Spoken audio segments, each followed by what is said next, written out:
From NPR. Good evening, everybody. Today is Monday, February 1st, and this is Moscow City Regular Council meeting. Catherine? Yes, please join me for the Pledge of Allegiance. I pledge allegiance to the flag of the United States of America and to the republic for which it stands, one nation under God, indivisible, with liberty and justice for all. Thank you, Catherine. Okay, I'll move on to the first thing on our agenda, which is the consent agenda. Mr. Mayor, Walter? I would like to pull item C from the consent agenda, please. Okay, let it be known that we are going to pull item C from the consent agenda. Walter, you got the floor with it. Well, if you'd like, Mr. Mayor, I'll go ahead and make a motion to approve the balance of the agenda and without item C. Okay. I would second that. Okay, we got a motion by Walter and a second by Art to approve consent agenda with the exception of C. I'll start the roll with John. Aye. Aye. Aye. Aye. Aye. And aye. Okay, so we will have those two done. Walter, we will move on with you on item number C. Thank you, Mayor. I'd like to ask Tim Davis to come to the podium and give us an introduction to item C. It's entitled Sanitation Lease Agreement. We heard this at Public Works Finance on Monday. There were some questions, and I felt it needed a further discussion tonight, possibly with the full council. Good evening, Mayor and Council. As you are aware, today was the first day of our new single-stream curbside recycling program. As one of the major changes moving to the single-stream curbside program, we no longer accepting glass at the curb. We still accept glass at Moscow Recycling, and in anticipation of that coming, we quit collecting glass back toward the end of July. During that time, we wanted to establish, for the convenience of our customers, a second glass-only drop-off area. In your packets, we have a lease agreement with Spence Holdings. They own the old Gilbert Auto parking lot, and that's where the second glass container is now located. At the Public Works Finance Committee meeting, there was some questions asked about the utilization of the new container. And I ran some numbers comparing the months of July through December from 2014 to those same 6 months in 15 since we quit collecting glass in July. And interestingly enough, we're actually taking in about 11 more tons during that same 6-month period. However, the utilization of the new drop-off container has not been what we might expect. It appears that still about 94% of the glass is still being dropped off at the recycling center. The new glass container out at the Spence property has only been dumped 3 times in those first 6 months. I would take any questions. Okay. Also, I got a question for you, Tim. So that container that's been out at Spence's has only been dumped 3 times in 6 months. Is that correct? Correct. Is there a need that we have one out there? You know, I think it's a bit early yet, but it's a bit disappointing to me. When you spend the money to buy containers like that, we can certainly try to advertise that a little more. We've got a new newsletter getting ready to go out here within the next month, and I can certainly put together an article in there that gets mailed to all of our customers. Only being utilized that amount, it probably doesn't warrant it, but I would like to see us continue at least through the first year of the program and see if we can't get some better utilization from that container. Your Honor, if I may. Gary? Additionally, one of the council's strategic plan I guess, major challenge areas was the recycling center itself. So if we are successful in identifying changes to the recycling center, that may in fact be a convenient place. So as Tim indicates, we're at the beginning of the program. after a while, the new single-stream recycling carts have just all been delivered as of about today. So I think giving the public a chance to get to use it, I think makes a lot of sense at this point. Okay. I had a question too. Tim, do you think that maybe you're trying to make sure there's not going to be contamination? So if you have the container there, it will help with people putting into the single stream bin? Instead of, if 94% of the people are going to the recycle center and they're not yet using that facility, and you're hoping to educate them, are you worried that things going to be dumped into the single stream? No, not necessarily. I'm of the belief that folks just aren't aware that it's there. It's not right on the main thoroughfare. It's several hundred feet in off the street. It's not the most visible thing from the street. I don't know that we've done a good enough job getting the word out to folks. Certainly it would be more handy if I lived on that end of town to drop my glass off there than it would be to drive all the way up to the recycling center unless I had other business at that end of town. That was kind of the whole idea, was to make this elimination of glass from the single stream system a little more convenient for folks. Tim, I'm looking at the picture of the where it is located by the Gilbert Auto lot. I wonder, would it be possible as an educational thing to move it up towards the corner of Blaine and Highway 8 and put a sign on it that says glass recycling so everybody that drives by can see that thing? It's kind of hidden over there behind the building, isn't it? It is kind of hidden. It's my understanding, too, that there might be other things in the works for that property. So that was kind of the spot that was offered up. I mean, just as a temporary promotional thing. You could talk them into doing that for 6 weeks or something and then put it back. I could certainly talk to Mr. Spence about that. I think that might improve the use of it if it was more visible. Yeah, if it's more visible. Yeah. Walter? Thank you, Mr. Mayor. I did not understand that we were buying a lease on this container's use on that property. In fact, it's got a sign on it that says this space provided courtesy of Spence Hardware. This lease, which is $300 a month, was a surprise to me, and that's why I questioned, well, is it being used?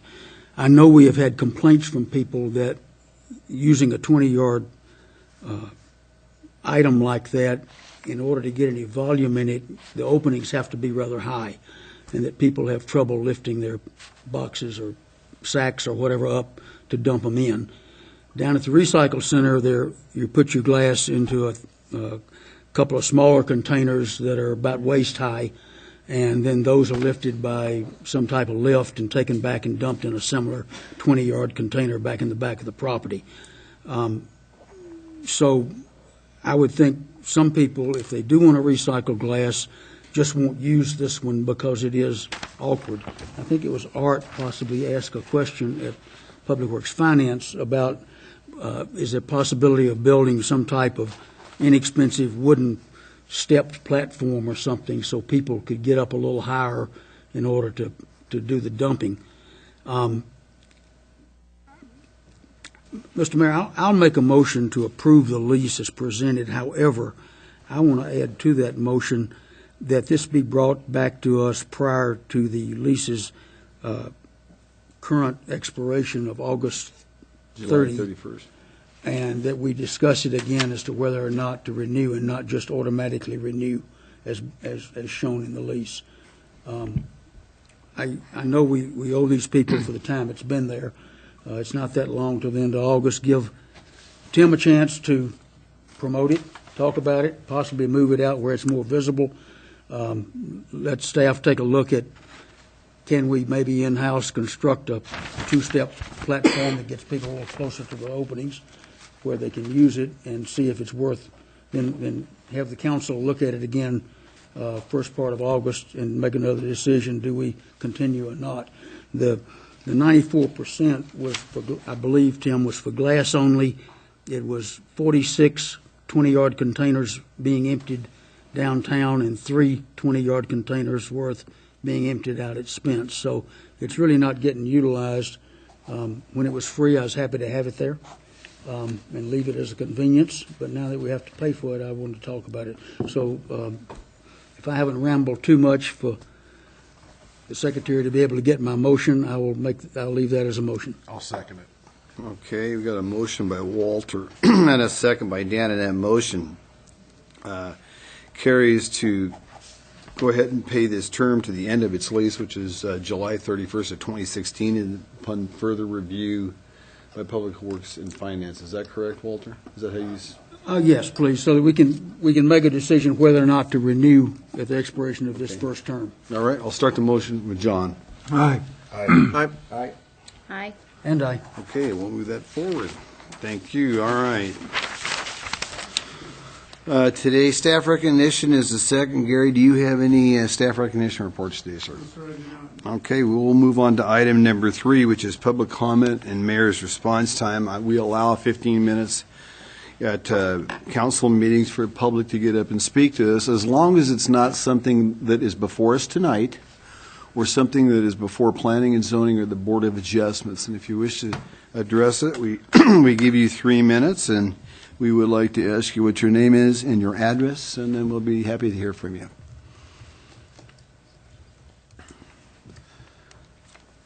If you want to come up, sir, you can address the podium, and well, even though I know who you are, Tony, you need to address your name and address, sir. My name is Tony Mangini. My address is 606 Conestoga. I'm also the vice president of the Palouse Ice Rink, and I just wanted to come and report some information about a recent gala we had on January 22nd. We had 290 people attend.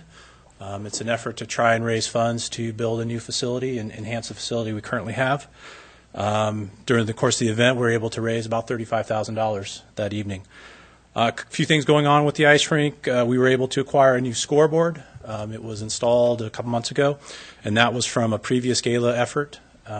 We also were able to acquire some heaters that were installed into the facility in the lobby area, and it's been well received by our user groups. And a major thing that we've done recently with this project is we were able to work with the Spokane Arena and acquire the dasher boards, which are the boards that go around the perimeter of an ice rink.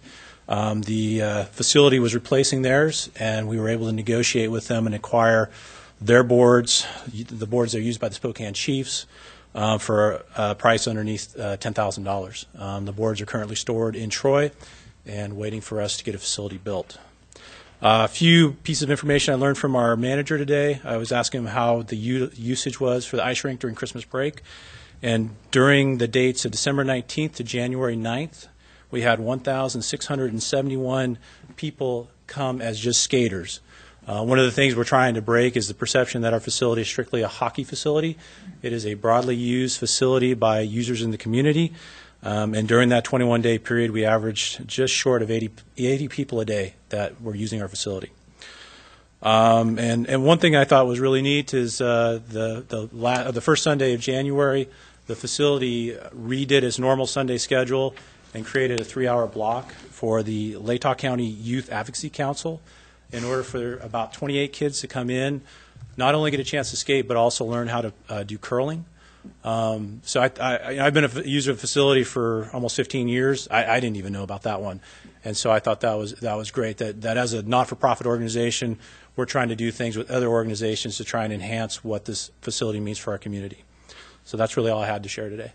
Well, Tony, that was really a fun event. There was a number of us were there. John Werber was there, Jim Bolin was there, Catherine Bonzo was there, as well as myself, and that was a very fun evening, as well as county commissioners and a variety of people. So it was a very fun night. Yeah, we really appreciate your support. And Mayor Lambert helped us with the scoreboard from last year and getting the heaters for just an old-fashioned paddle raise and just getting people in the audience to make donations. And it was really neat to watch, and definitely we keep making that facility better and better.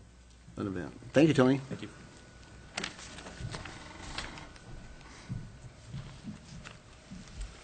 Hello, my name is Austin Carstad. I'm a student at the University of Idaho, and I am the chairman of the communications board for the Associated Students University of Idaho, which is the student government.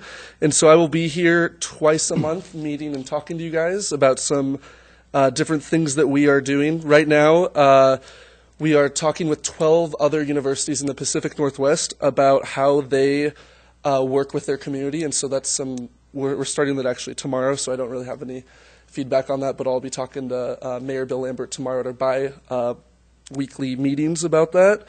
And really, other than that, we'd like to thank Councilman Walter Seed for being at the Meet the Vandals event in Boise, which I believe was 2 weekends ago when we had our legislative breakfast. But if you guys have any questions for me, feel free to ask them, and I can't wait to start coming to all these meetings. Well, one thing I'll mention, Austin, we've got a soiree here coming up in March, which is exciting, and you'll be back to report on that, so I want to take the thunder away from you. But the town and gown process between our town and our wonderful university is something that we've really opened the doors up to these last few years, and it's a very nice thing for all of us. So thank you for the work you did, Walter. Well, thanks for the mention. Yeah, I went down early for the Association of Idaho Cities meeting, and since I had a granddaughter, as I tell everybody, our fourth U of I student, grandchild student, going to that Meet the Vandals event, we went down there just to see what it was all about. They had between 800 and 1,000 students and parents attend at the Boise Center. They had, I would have guessed, maybe 80 U of I deans, staff, faculty, others there to man tables and to talk to people and make presentations. President Staben was there. The new dean of students was there, making a big impact right in the center of Boise. I wore my largest Idaho name sweatshirt that I had around town, and amazingly, not a single person came up to me and whispered, "Go Vandals." They yelled it at me. So that was awesome. They made a big impact down there last week, and was really impressed to see it. I'm told that they do 7 of these, one of them in Sacramento, California. They do them in other parts of the state. I did not know all this went on, but it's a great effort to try to enhance the enrollment here on the campus, and I was very impressed with it. Thank you. Well, it starts with the president, Stabens, and his entire team of folks at the university doing a wonderful job with that.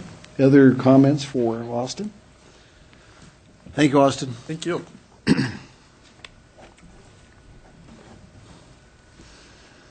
Okay, anybody else would like to address this before we move on? Okay, I will move on to the next item, which is item number 4, and this is a public hearing, Harvest Hills Preliminary Plat, Rezone and Comprehensive Plan Use Amendment.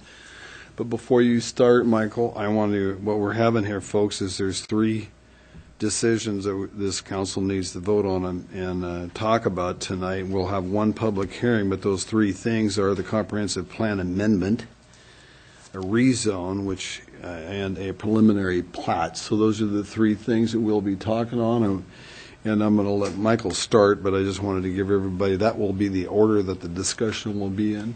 Mike, you have the floor. Thank you, Mr. Mayor, members of the council. So before you tonight, we're hearing the request of Mr. Phil Rangans for a comprehensive plan land use amendment rezone request, as well as a preliminary plat for Harvest Hills addition to the city of Moscow. And before I begin, I just wanted to give a little bit of background about where we've come up to this point. We've had about a 10-year history with this property. I'm not showing the property that's at the request tonight is a 7.45 acre piece, ends about this line right there.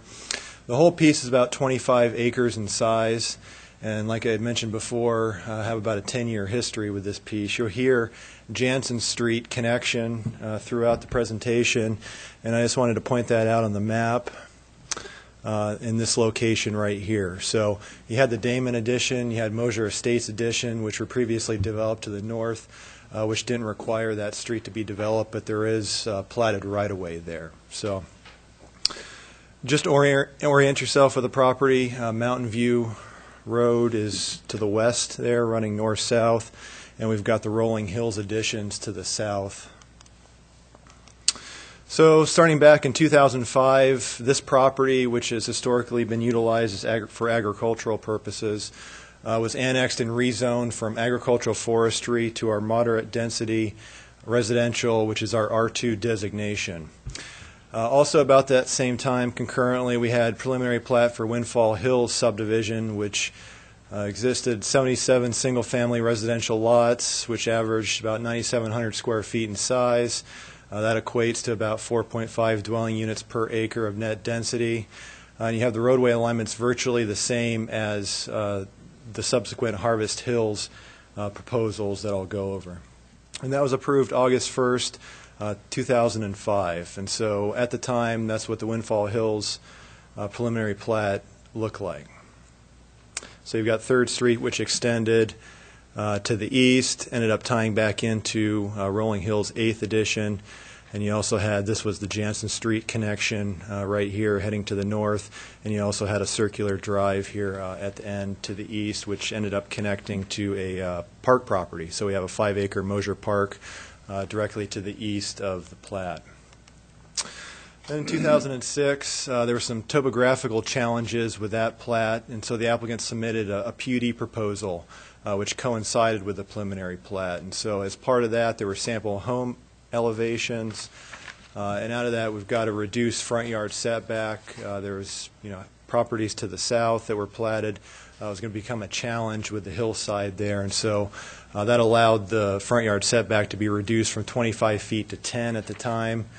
The developer proposed to provide additional landscaping and public amenities as part of this PUD proposal, and that was approved in July of 2006. So then that brought us to 2008. Everything is for the most part approved. The developer, Windfall Hills, ended up approaching the city. At the time, there was a Verizon pedestal that needed to be removed as part of the subdivision development. At about the same time, the city was contemplating a road improvement project for North Mountain View, which would include the frontage of the Windfall Hills subdivision. And the city had a desire to expand that section of Jansen Street to the north of the subdivision plat to the intersection with Damon. And that brought us to a memorandum of understanding, a 2008 version, where the city and the developer reached an agreement through the MOU, was approved by City Council in 2008. And the gist of that memorandum of understanding was that the city would contribute up to $50,000 towards the relocation of the Verizon pedestal and be responsible for underground utilities on the Jansen Street extension. All the other development would be borne on the developer. The developer is responsible for public improvements on North Mountain View, which included the bicycle and pedestrian path on the east side and the above-ground improvements on Jansen Street extension. So then brought us to July 21st, 2008. The final plat and development agreement were approved by council. There ended up being some certain timeline of events, conditions within that 2008 memorandum of understanding that were not satisfied, and so the city and the developer entered into a memorandum of understanding for the second time. This one was the 2009, which replaced the 2008 version. And this made the city responsible for improvements to Mountain View, which included paving, curb gutter, and the drainage system. The developer's responsibility under this 2009 MOU was for the total cost of Jansen Street extension, which included underground utilities in Phase 1 of the subdivision. They were required to dedicate street right-of-way in those 25 and 35-foot wide easements that you currently see on the east side of Mountain View with the 10-foot wide path. And the final plat was recorded by June 3rd, 2009. So up to this point, the city has since constructed those improvements to Mountain View. The only item that the developer satisfied was the completion of the street and the 25 and 35-foot easement dedications on the east side of Mountain View. And subsequently, the developer never filed the Windfall Hills final plat or paid for the Jansen Street extension construction. And so that final plat ended up expiring, and per our city code requires you to start from the beginning of the subdivision plat process. So brought us to 2013. We have another owner of the property bringing forward the Harvest Hills addition, which was similar to the previous Windfall Hills alignment and lot size, width. It was very similar to that. You had 75 lots, which ranged in size from a little over 7,000 square feet to about 19,500 square feet in size. After the applicant had gone through the preliminary plat stage, recognized that the project was not financially feasible at that point, it ended up not proceeding to the final plat stage of the project. And this is what they had brought forward with the preliminary plat for Harvest Hills. So as you can see, it's almost identical to that earlier 2005-2006 Windfall Hills proposal. So that brings us to about the 7.5 acre property before you tonight. Once again, it's on North Mountain View to the east side. We have the current terminus of East 3rd Street. You can see that alignment there. Rolling Hills additions to the south. We have the Damon addition directly to the north. You also have Paradise Creek, which flows, ends up going along the northwestern corner of the subject property. So there's really three components before you tonight. We have a comprehensive plan land use amendment, we have a rezone request, and we have a preliminary plat. Preliminary plat has 22 proposed twin home lots and one neighborhood business lot of about 2.2 acres in size. So looking at the topography on the property, those lines you see represent 2-foot elevation change, so they're contour lines. So you see it pretty dramatic slope on the southeast corner. This is sloping in the northwesterly direction.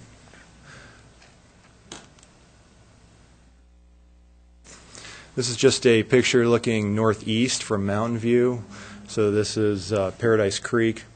You can see going under the roadway in a culvert. You can see quite a bit of vegetation there, existing mature vegetation at the rear of the properties that are right along Damon Street there. This would be looking eastward from the current terminus of 3rd Street. You can see the property slopes up as you head to the east and to the southeast. There's about 20 feet of elevation change from ground level here to the top of the properties. These are properties that are on Crestview Drive. And those are you're looking at the backs of those properties. We've got quite a bit of existing vegetation here to the south side of the subject property. You also have a stormwater detention pond that we'll cover a little bit later in this vicinity over here that was put in as part of the Rolling Hills the Rolling Hills development to the south. So looking at the current land use designation designated by the comprehensive plan, currently neighborhood conservation. And really at the time we were revising our comprehensive plan in 2008 and 2009, it was designated as neighborhood conservation because we had an approved plat on file with the department. And so generally that's reserved for subdivisions that have already been platted, and that's why the subject property is neighborhood conservation currently. The applicant's proposal before you tonight is to revise that or amend that designation to auto urban residential, and that's the yellow you see on your screen there, and suburban commercial, and that's the pink color. So looking at the area, almost completely surrounded by neighborhood conservation because you have those developed neighborhoods. Down on the corner, Picard Orthodontics at the intersection of 6th and Mountain View, that would be designated as suburban commercial currently.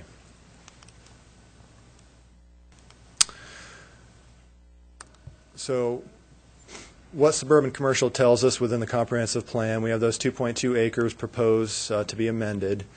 It's intended to provide neighborhood commercial services which are compatible with surrounding residential areas. Usually intended to be located at intersections of collectors and arterials. You have Mountain View Road, which is currently an arterial, and you have the 3rd Street extension, which is a proposed collector. And so it meets that criteria. It directs us to more appropriately zone those areas that are designated as suburban commercial to neighborhood business.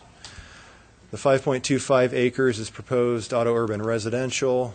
That's intended to be low to moderate density residential uses and generally includes a mixture of, you have some single-family townhomes and limited-scale multifamily is what the comp plan calls out. So appropriate zoning, it would direct us to your R1, R2, which are single-family zones, and R3, which would ultimately be the proposal tonight.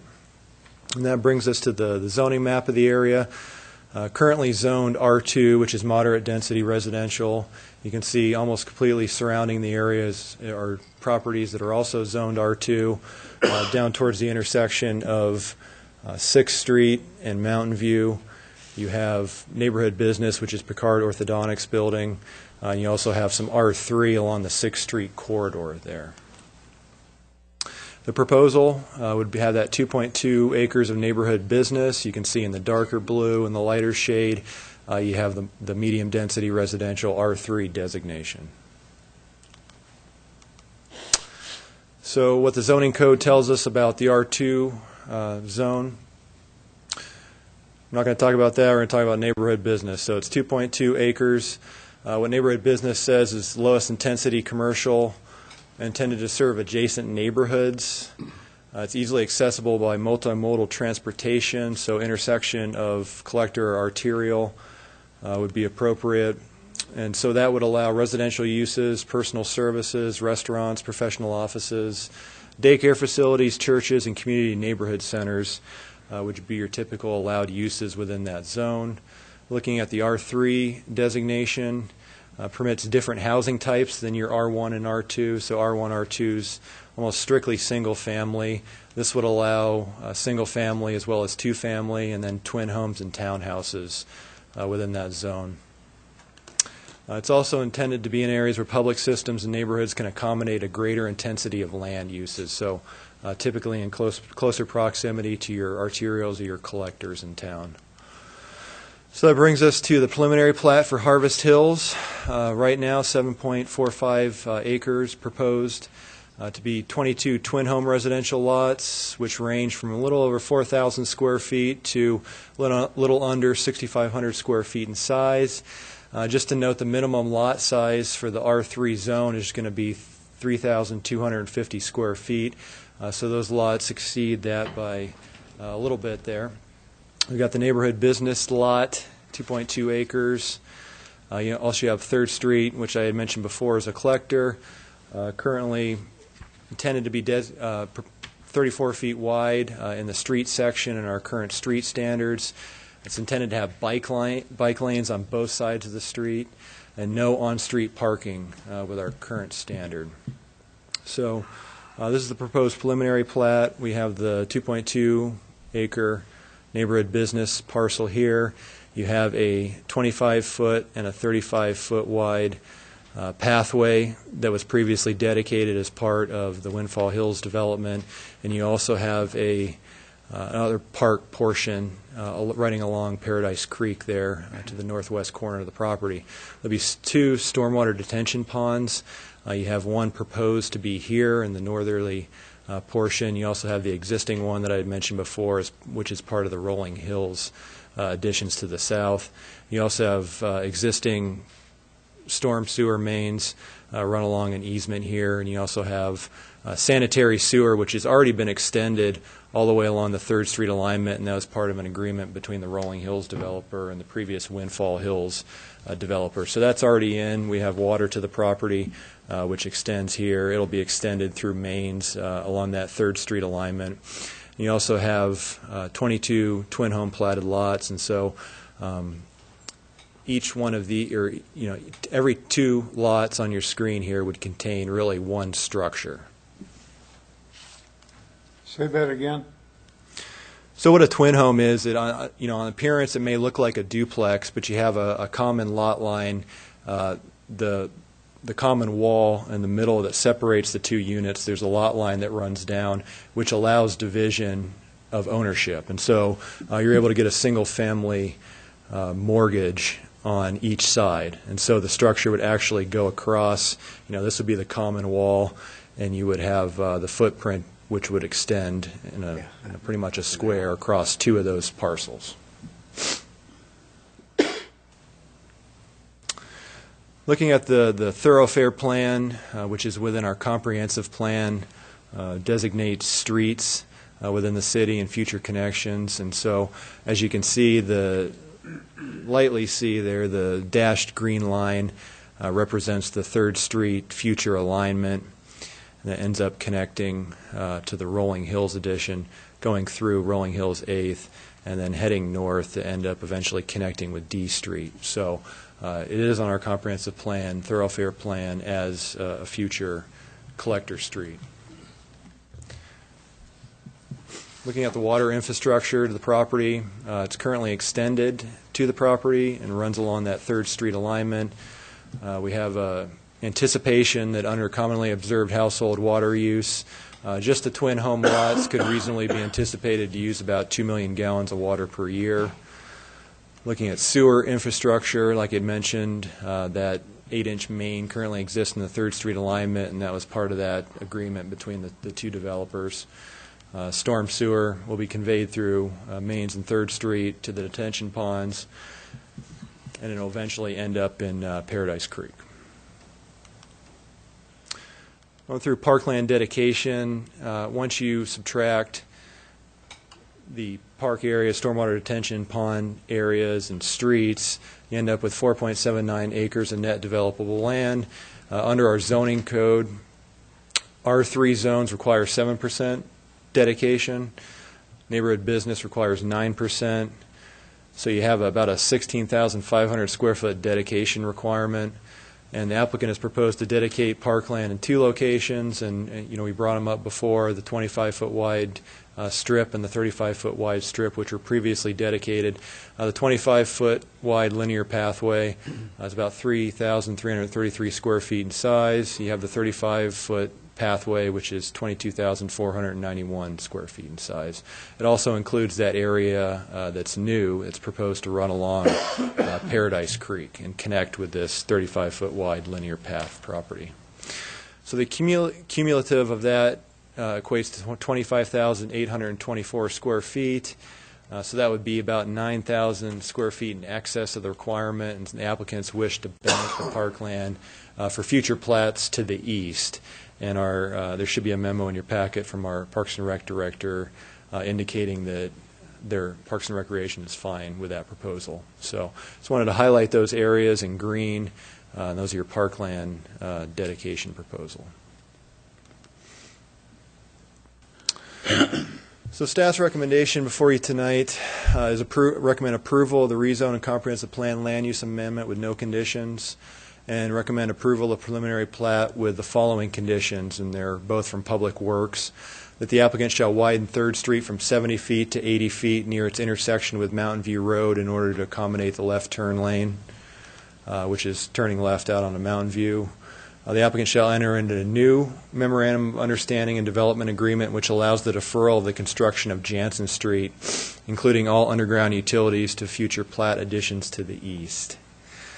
Planning and Zoning Commission did conduct a public hearing that happened on July 22nd, 2015, and they recommended denial of the comp plan land use amendment and rezone, and they recommended denial of the preliminary plat at that time. So the actions before the council tonight, there's really going to be 4 of them. The first one is to conduct a public hearing upon the land use zoning designations, and upon consideration of any testimony presented, approve the comp plan resolution and zoning ordinance under suspension of the rules requiring 3 complete separate readings, that they be read by title and published by summary, or consider the resolution ordinance on first reading, they're read by title, reject the resolution and ordinance, or take such action as deemed appropriate. The second is going to be the reason statement of relevant criteria. And so in accordance with the decision tonight, we're either going to adopt Planning and Zoning's reason statement of relevant criteria or direct staff to prepare one for the council's consideration at a future meeting. And then the third action is the hearing on the subdivision plat, the preliminary subdivision plat, and considering any testimony presented, approve the plat for Harvest Hills Edition with the 2 conditions recommended by staff, reject the preliminary plat for Harvest Hills Edition, or take other action as deemed appropriate. And then that would also have to follow up with the relevant criteria and standards, which could either take the Planning and Zoning's recommendation or direct staff at a future meeting date to bring an RCS back. And with that, I'd certainly be able to try to answer any questions. Mike, I got a couple of things before I turn it over to council. Questions for you. And one, you had mentioned a retention pond or Rolling Hills. There is one right there now, correct? Correct. that's part of it, and then this development would have a second.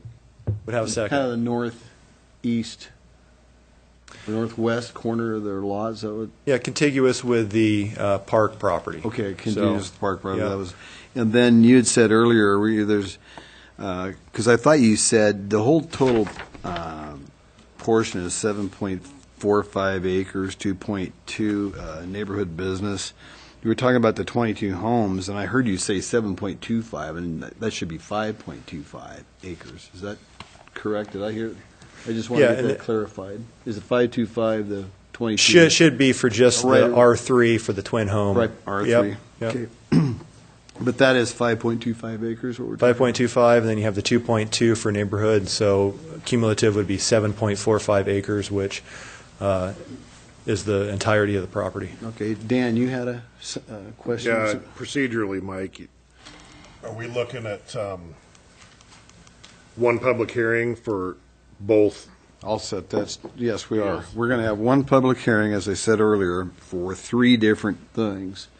And those things will be, of course, the comp plan amendment that's asked for, the rezone, and the preliminary plot. So we will do one hearing that will cover all 3 of those, Dan.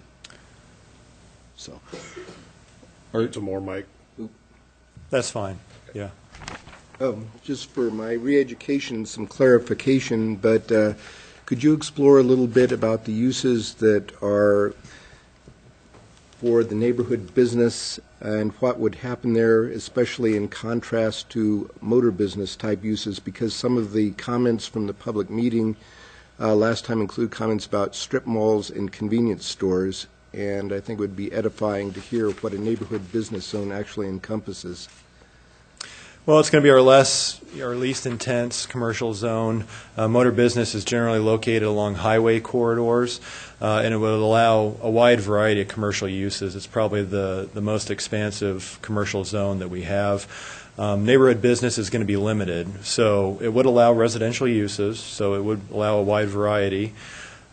We allow personal services, restaurants, professional offices, daycare facilities, churches, and community and neighborhood centers are typically the allowed uses. Some of them are conditional uses, which would require you to go to the Board of Adjustment and go through a public hearing But for those typically types of much uses. less automotive intensive and less likely to go late into the evenings.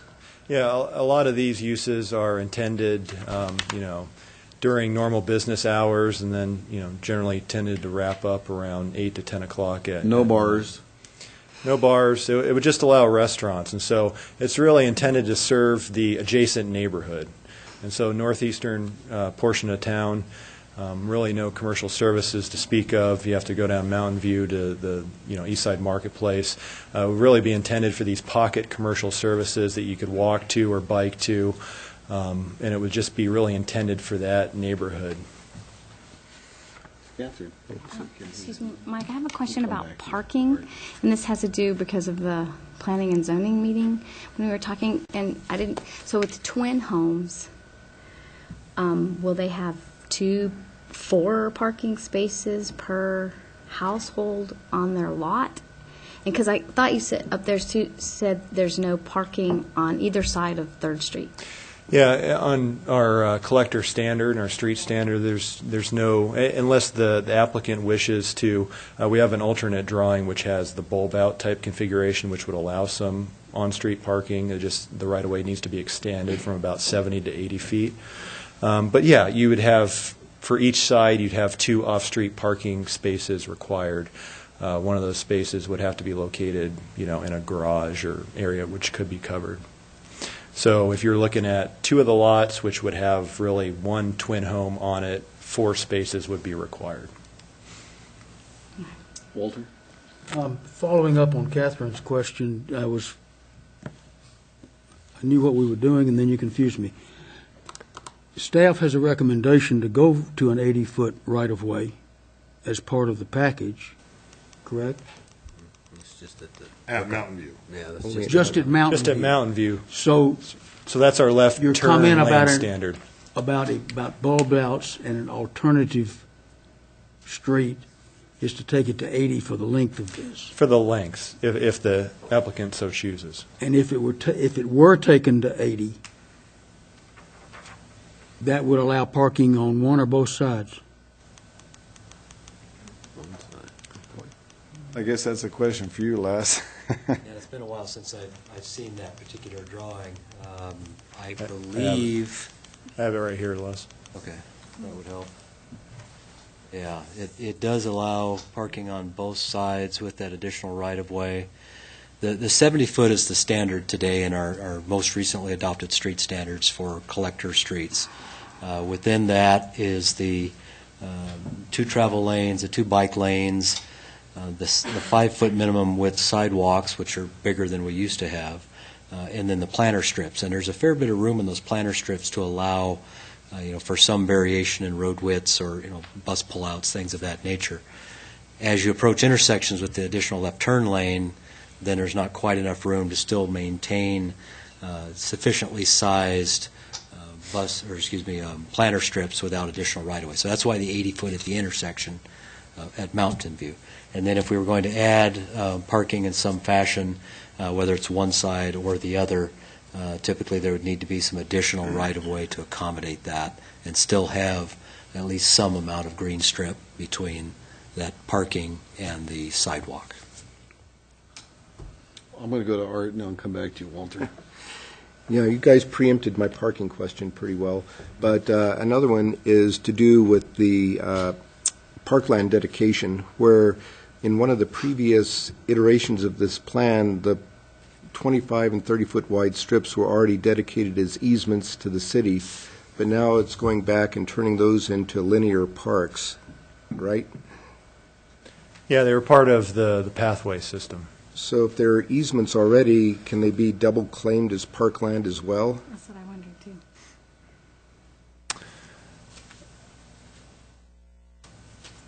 Because if they're easements, they're already the city's. Well, that was part of the agreement for the roadway improvements and that it was really intended to satisfy future parkland. And if you look at all Mosier Park, it had taken a lot of that area, the Rolling Hills additions, and actually, that those pieces were intended and they've already been dedicated for this property. Okay, so maybe there's a question for the developer later, but does that intend to have any kind of landscaping or any park-like characteristics added to it, or is it going to look much the same as it does at the moment, which is just the asphalt trail?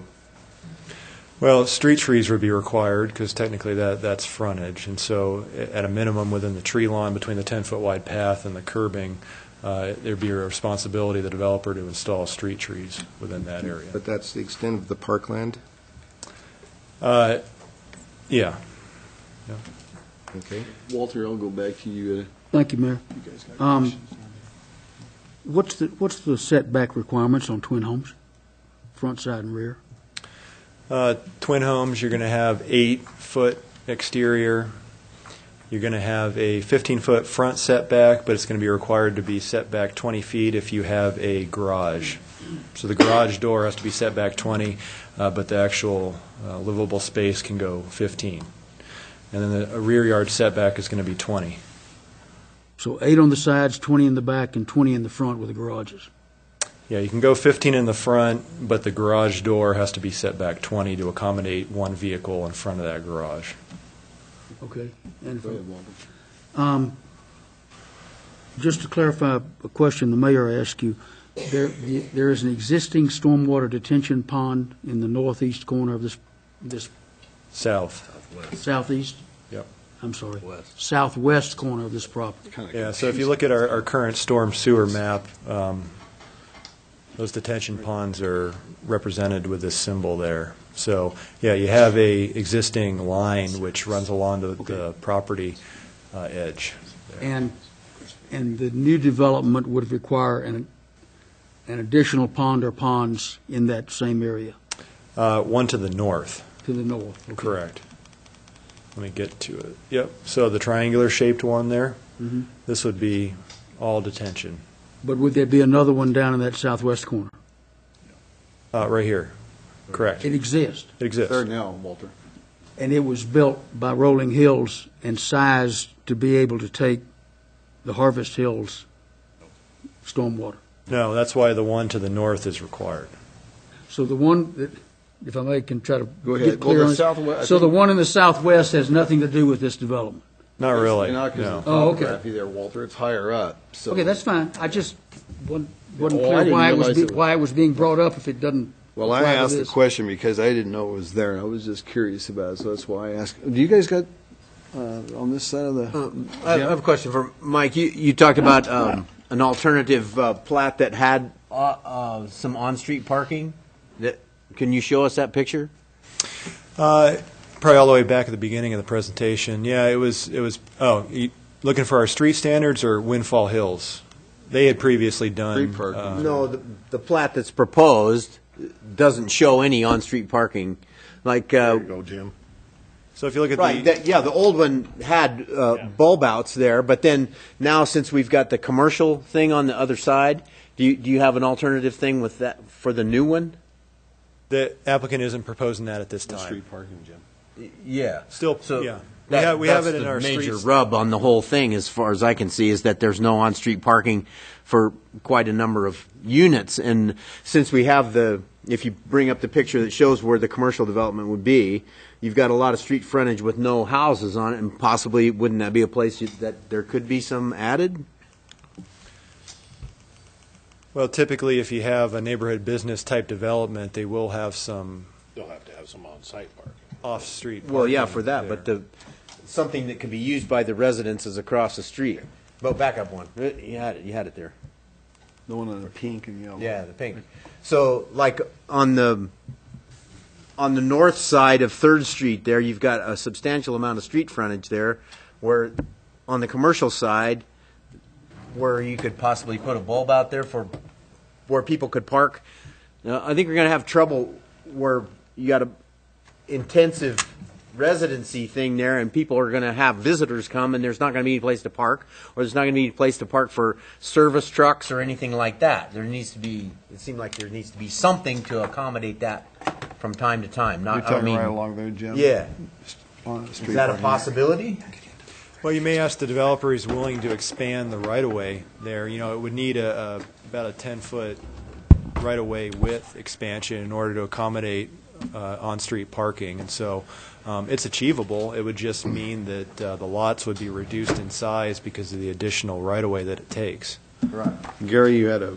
Your Honor, I think it's probably time to open the public hearing and hear from the public, and any questions for staff can be taken afterwards as well. Is that okay with you guys? Everybody square with it? I had one about the MOUs, but I'll do that later. Okay, we will. Everybody will have time to ask plenty of questions. Thank you, Mike. I will open the public hearing as of now at 7:53, and as I stated earlier, there'll be one public hearing on these three issues, and we would like to hear from the applicant right now. Please state your name, and oh, by the way, for normal testimony, an average of 3 minutes we would like to have, so please keep that in thoughts. Name Hi, and address, sir. Okay.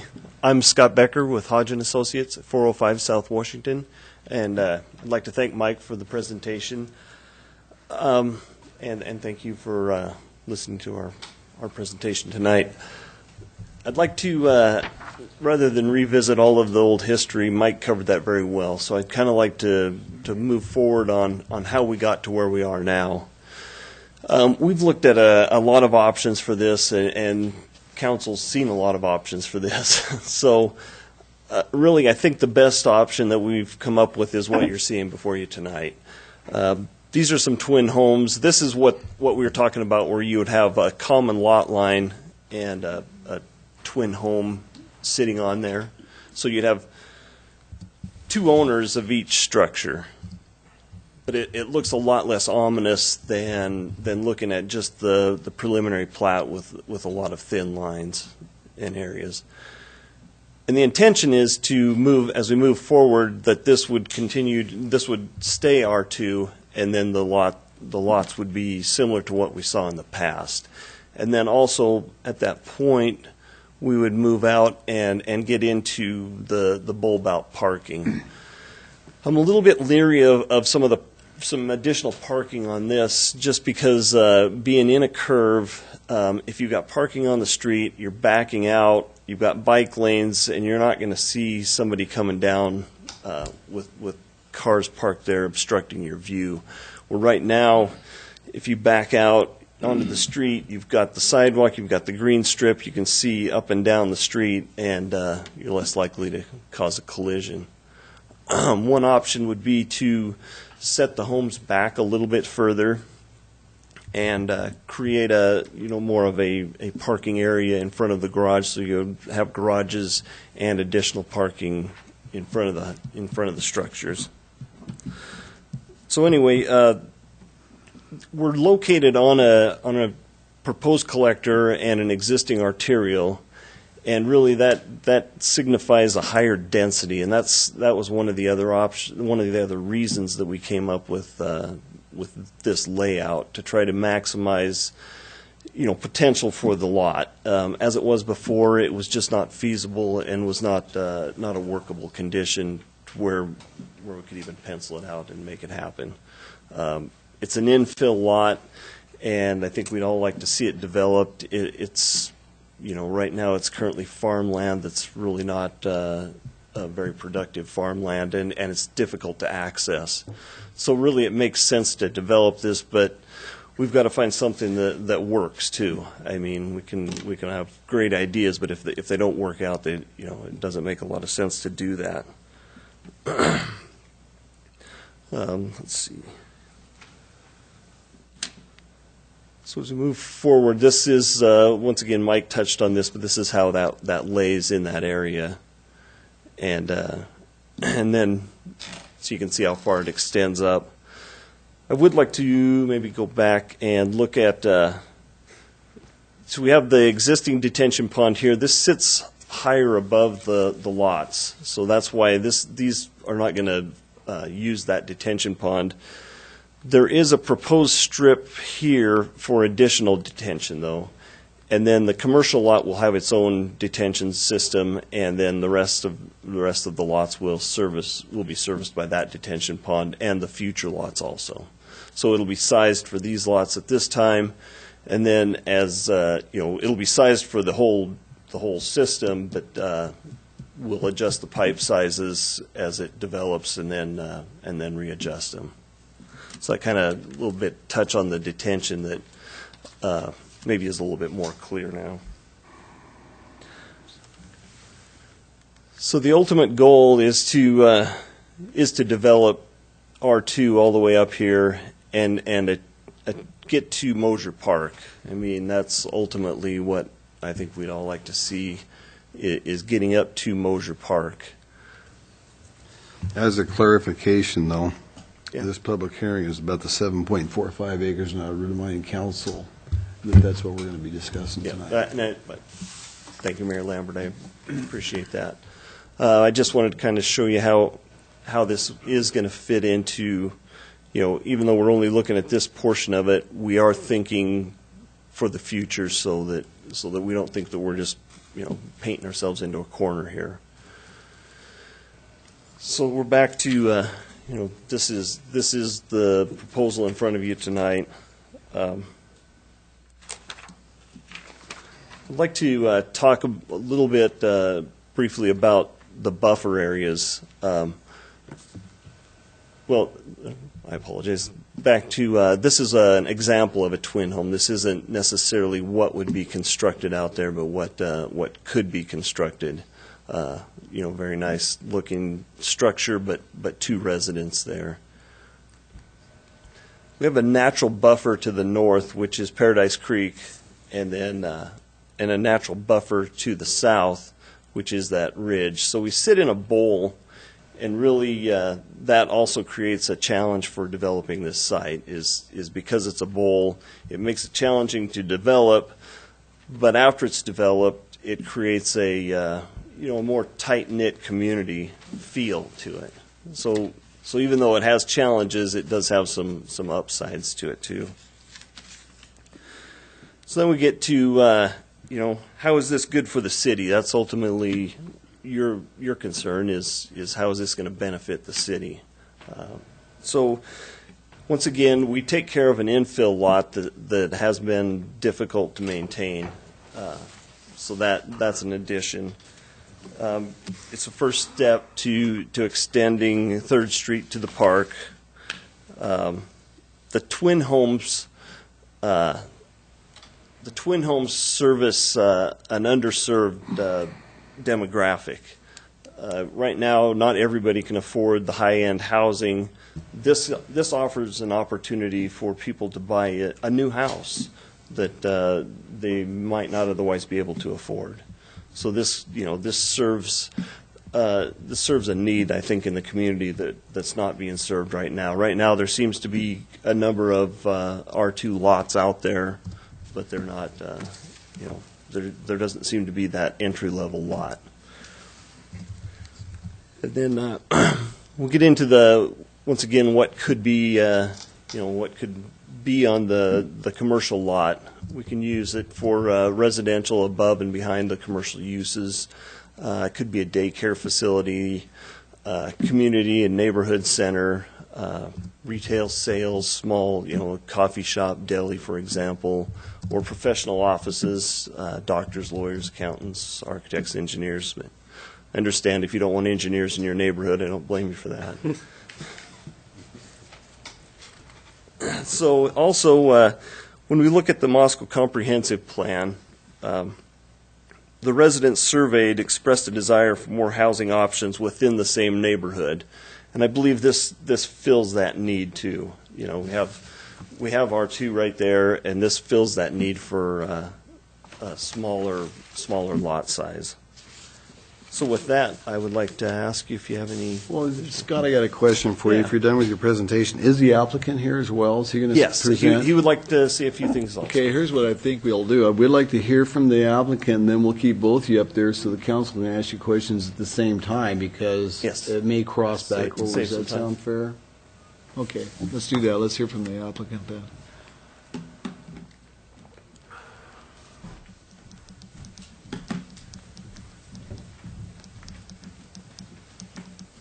Thank you for considering my proposal. I'm Phil Reingans. I live at 620 East Palouse River Drive. I own and farm the property there.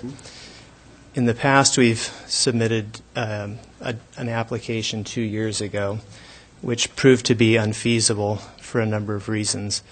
And so what we've done is tried to consider what's the best possible design for this particular piece of property. The reality is people will continue to move to Moscow because it's a nice place. It would be nice to see infill lots like this build out, but for them to do so, it'll require that they are laid out in such a way that the infrastructure and the other requirements to build them out can be done and still leave space for a person to be able to build the houses and sell them and make it economically feasible. In the past, where the neighborhood business areas there in the northwest, we had a cul-de-sac design, which, because of the length of the cul-de-sac and the required diameter and whatnot, proved not to be feasible. And so we've gone back and reconsidered, gone through and tried to figure out what's the best thing to do there. And it appears that neighborhood business would work there for a number of reasons. One, because there's not services in that portion of town of that nature. We'd like to see something there that's perhaps mixed use, where there's commercial space below and residential above. And then on the twin homes, I've noticed that there's quite a lot of R2 lots. In fact, they're quite plentiful now around town, and they sell quite slowly. So we're trying to capture the portion of the market where there's quite a lot of demand. This particular site, being at the intersection of two fairly heavily trafficked roads, would best be served by putting something that's a little higher density. If I put those as R2 lots, I can't compete head-to-head with lots that are in a very quiet area that's quite a ways away. Additionally, I have the burden of constructing all the infrastructure required on a very large street. And all that's borne by this particular development. It's not distributed to any other development. and so it's going to require a step higher in density to make it pencil out at all. So that's why we're proposing this particular design. One, because the market is scant of twin home type lots, and two, because it seems the best fitting here. You've asked a few questions, and so let me address some of those. When we considered the design on this collector street, there's quite a bit of curvature to the road there, and so when we considered the parking there, it seemed to us to be actually more dangerous and more of a problem to put parking along there. I don't know if you've run up and down 6th Street with the traffic and if people are parked right there, but if you have a similar situation here, in addition to the curvature of the road, it's actually a more hazardous situation in our view.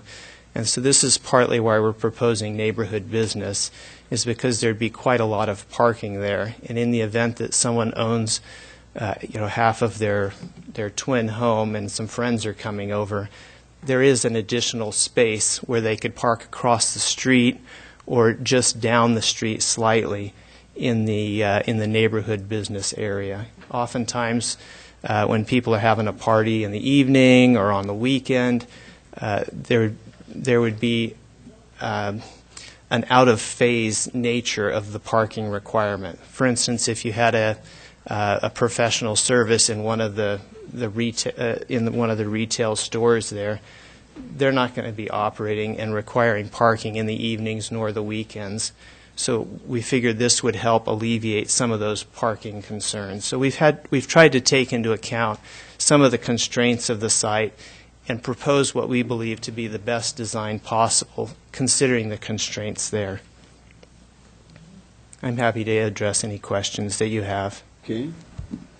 Catherine? My question is, they kept bringing up Picard as an example of the neighborhood business. So do people in the neighborhood around Picard park there? And I guess what I wonder is, if you have your own business, sometimes you might consider it a liability to have people parking there. I just wondered, what if I decide to park my car there for 2 weeks? Generally, I believe there's city codes that would restrict you from parking it there for 2 weeks, but I understand your question. I don't know all the engineering behind that and whether there's city codes that would address that. That's probably a question that might be for the city or for the engineer. I'm trying to propose something where there's a bit of give and take. Oh, I understand. And there's, I totally get where you're going. I'm thinking if I was the owner of a business. There would most likely be several different businesses in several different suites there. And so there would be a group area to park, not necessarily this one spot for this one business. Does that make sense? So it's quite a number of spaces there for quite a number of businesses. But one of the suggestions was to have a coffee shop or something. So if you're open in the evening, then I guess I'm just trying to put together how many parking spaces you're talking about available for the amount of vehicles if you have somebody over where they park. My assumption would be that there would be only one business that would likely be open in the evenings. The others would be more likely to be professional services, although I don't have CC&Rs that would require that, just given the normal give and take of how commercial spaces work. Oftentimes you'll end up with perhaps one that's open on an after-hours type basis and several others that are only open during more standard business hours. And so the assumption is that on the occasion that someone couldn't park in their driveway or in their garage, the slight amount of overflow, that this would help alleviate that. I'm not saying it's a perfect fix, but giving all the alternatives, it seems the most sensible. In fact, I think it seems more sensible than putting more on-street parking that, frankly, on a curve, seems hazardous. Walter? Following on Catherine's question, I'd let staff correct me if I'm wrong, but I don't believe the city regulates private parking lots. So whether or not a private parking lot could be chained off at 5 o'clock if they owned it, or they would have some way to tow a car that was left there for a long length of time. I'm not sure the city would get into that That could very well be it. discussion. I don't know the answer. I understand what you're trying to do, and I think it could work, but there'd have to be some type, and maybe CCRs would be one way to do it. Maybe there's some other way if the land is sold to put deed restrictions. I don't know. I want to ask Scott, though, and you're the one that will say whether or not this can be done. You mentioned backing up those homes to get double-depth parking in front of the garages. Is it possible to back them up 20 feet? Well, the way we set these on here now is with a 30-foot setback to the face of the garage, just as an example. So, yeah, I believe that all of these homes, with the possible exception of maybe this one, could be backed up into those lots. And, if I may? Go ahead, continue. And this would be much less expensive than widening the street, putting in bulb outs, or trying to find some way to make available commercial parking on the other side of the street on private property. I guess I'm asking the developer, I hadn't seen him standing there shaking his head no, and he hadn't shaken his head yes. Is double stack parking a possibility to alleviate the concerns about parking for this proposal? I believe that it is. As you can see in the very southeast corner, the slopes get increasingly steep, and there could be one or perhaps two lots there where a setback requirement of that nature may be so that it renders those lots unusable.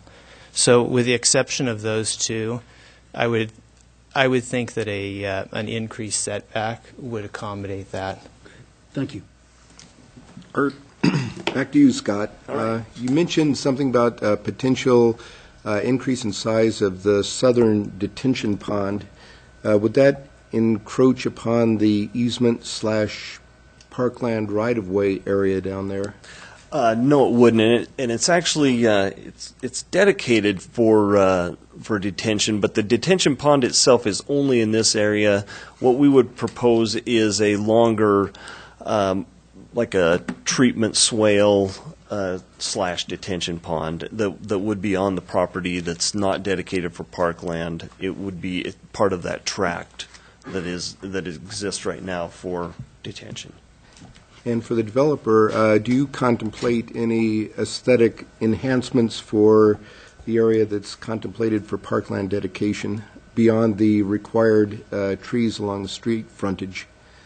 Let me address the parkland for just a moment.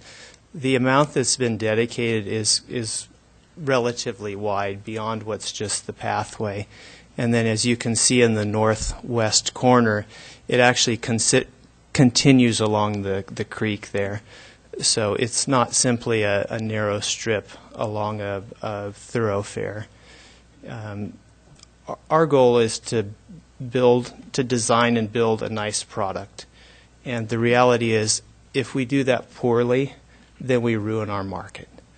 And so our goal is to do the best we can, not just in terms of the design and the layout of the structures, but in terms of the entire aesthetic appeal of the entire development. I have more at stake than just this portion. This is the entrance to the future second and third phase. And so to give you specifics about how that design would run out is beyond where I am at this point. But the fundamental answer is yes, there would be something beyond just the required street trees. We would like to make it beautiful. Other questions for the applicant before I open it up here to others? Jim? So, Phil, I like the idea that people could park across the street, but I'd be more comfortable with the whole idea if there was some covenant that said, that whoever operates the businesses over there can't restrict it so no one can park there other than their customers. And I realize it's not going to be a huge problem all the time. If you have 2 spaces for each house, it's going to be an occasional thing. And so maybe you'll have, out of those first half dozen lots there, maybe, at the most, maybe there's be a half a dozen cars for a party or some special event at one of those places. And that doesn't seem like an excessive amount of spaces to ask the commercial development on the other side to dedicate to that? I can't say it's a perfect fix. I think in practicality, I think it would work maybe in a similar way to how when the fair is operating, that people park at Eastside Marketplace. Is there some inconvenience for the operators there? Yes. But at the end of the day, if no one could park at Eastside Marketplace when the fair was operating, you'd have a real problem. And so I don't have a real formal agreement that lays out all the details, but the reality is there's give and take when there's extra space. And I envision something more along those lines. As long as you don't have, whoever runs the commercial side of that doesn't have, isn't allowed to have a restriction where they're not going to allow any other parking there, then it probably would work out. Like you said, it would probably be a natural give and take thing. As long as there's some assurance that nobody would do that they would lock that off or build right up to the edge and there would be no way for people to park in that area. Yeah, short of drafting a lot of really cumbersome language, I find that about 95% of people are quite reasonable, and I'm just optimistic it would work out reasonably well in a way that is similar to Eastside Marketplace and the fair. I can't tell you it's going to solve all the problems, but giving all the alternatives, this seems like the most sensible alternative to propose, and so that's why we've proposed it. John? Yeah, do either one of you have any facts or figures on the land value of the R2 lots that are surrounding where you want to put these 22 twin homes? Is it going to increase, decrease, or stay the same? Or do you have an answer to that?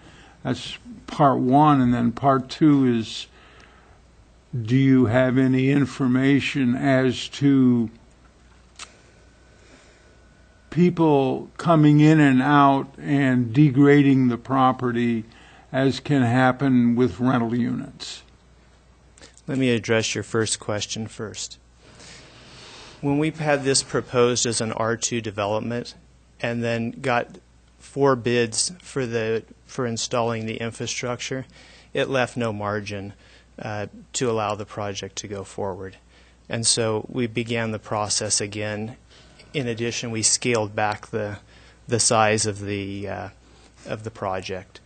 And so I can't give you precise numbers, but I would estimate that it probably increases the value of the land, I don't know, perhaps 30%, that allows enough of a margin that this proposal is most likely to be economically feasible, where if this were back to R2, we might as well fence it and put cattle in there. To address, go ahead. I was more asking about the other lots of people that already owned homes that might abut to this or look over. I understand. I misunderstood your first question. Let me address it correctly. The way that this particular group of lots will lay out, on the north side, if you look up there, there's only one single structure that actually abuts clear back to the adjacent lots. The neighborhood business has a buffer zone both by parkland and by the detention basin. So there's some degree of separation there. Our goal is not to degrade the value of anyone's lot. Our goal is not to build tiny little lots with tiny little houses that are aesthetically unpleasing. Our goal is to make structures that look as close as we can to a single-family home, but at the same time to serve a market in that $180,000 to $210,000 approximate buy-in range, where there's actually quite a significant pool of buyers. Where if these were R2 lots, I'd have to be hitting that $300,000 or so mark to make it pencil. So what we're trying to do is lay out something that serves the market, but at the same time is feasible at the intersection of an arterial and a collector street. R2 is simply won't work with traffic of that nature.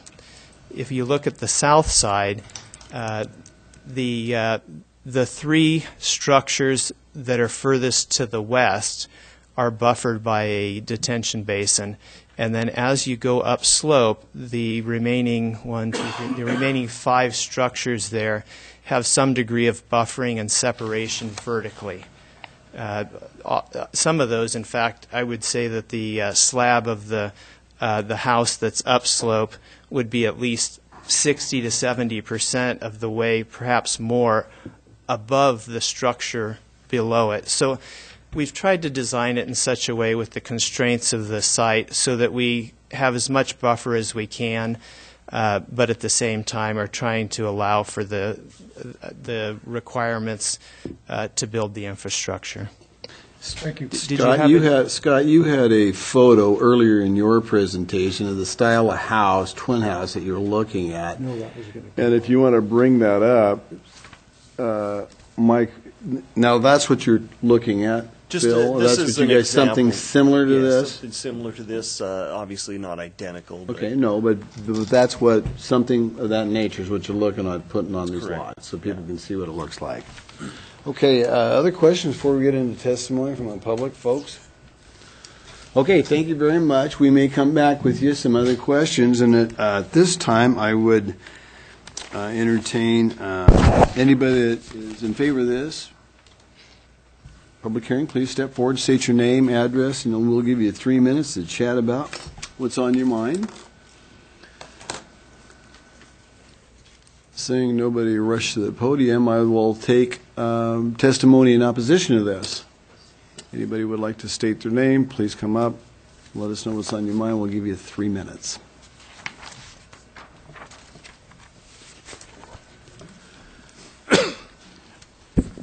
I'm Ed Townsend, and I live at 231 South Mountain View Road, straight across the street from this commercial strip mall they want to put in. If you look around town, you see several strip malls, and they're all about 3/4 empty. I'm not sure that they would make any money on that. We purchased our home several years ago there. One of the reasons we purchased our home was because we knew that was R2 across the street. That would help increase the value of our home maybe, but it would be a nice with everything else up there, the 80 or 100 acres that's R2. Planning and zoning, we were at that meeting, and they denied this approval because they felt that it should all stay R2. I would agree with them. The original plat showed it R2, and to bail the developer out because he made a mistake in buying it or something, I don't think that's the city's problem. Neighborhood business can include everything or anything. We've been in business a couple different places in town, and I've sold real estate in Moscow. You're not going to put a business in there that you're going to be able to make it on selling ice cream cones or convenience store stuff unless you have beer and wine. If you don't have a restaurant with beer and wine, you're not going to make it. So that's probably out if anything ever went in there.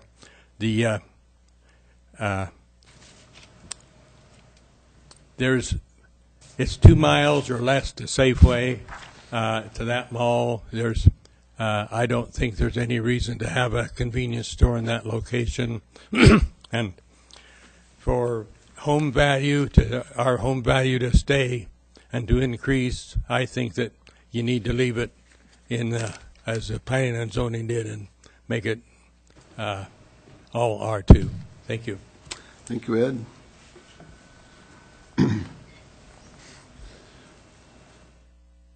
Others who would like to testify, please come up. And just as a reminder, state your name and where you reside, please. I'm Corey Downey. I reside at 2075 Damon Street. And I guess in general, I'm neutral on the comp plan and zone change for this parcel. I believe that the lower class housing is needed in Moscow. I have a couple employees that have looked to locate here in that price range that Phil talked about is tough for them to find a home in. So I'm not particularly object to those. I do think you guys are considering parking, and I think that needs to be a big consideration.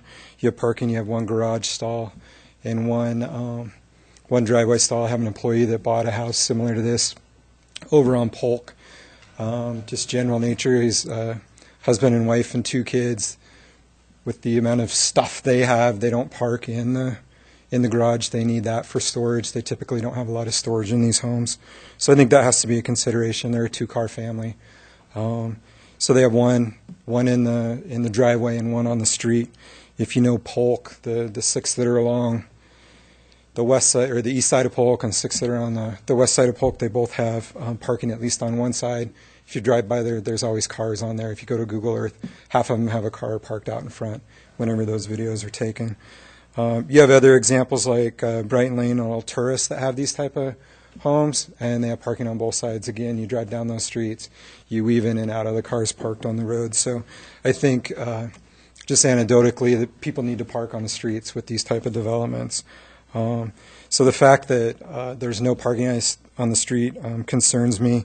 I think if you go to the Polk ones, about half the twin homes there have the landscaped area to the right or left of the parking area gravelled and cars parked there. So they're parked 2 or 3 along the front, which I don't think makes a great look. Also, the employee that lives on Polk says people regularly get ticket for parking over the sidewalk, which isn't allowed in front of their place. Also, people park on the other side. Part of Polk's just tree lined, but it is no parking. Just overflow forces people to park there in the nights and evenings. They think they aren't going to get a ticket, but they do. So people will make parking if there isn't parking allowed.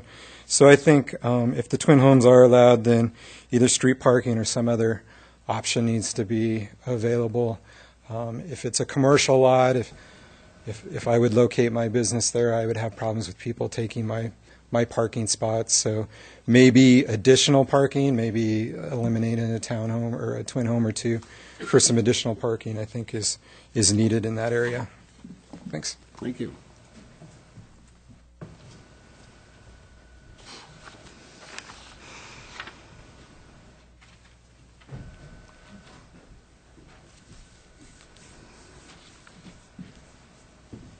Hi, I'm Rory Fletcher, and I live at 1944 Crestview Drive.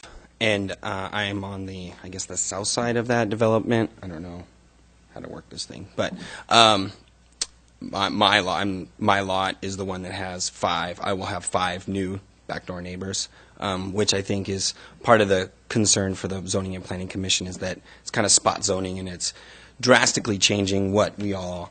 I bought my house not that long ago, knew it was R2, have no problem with, similar houses, my style coming in. I'm very concerned about the value of my home if I all of a sudden have 5 next door neighbors. There'll be 2.5 structures, but 5 independent owners. And so I'm concerned too with the street parking, but also just the turning it into a whole new zone. That's not what we did, and I'm very concerned about the value of my home in that neighborhood. So, thank you. Question for Mr. Fletcher. Okay.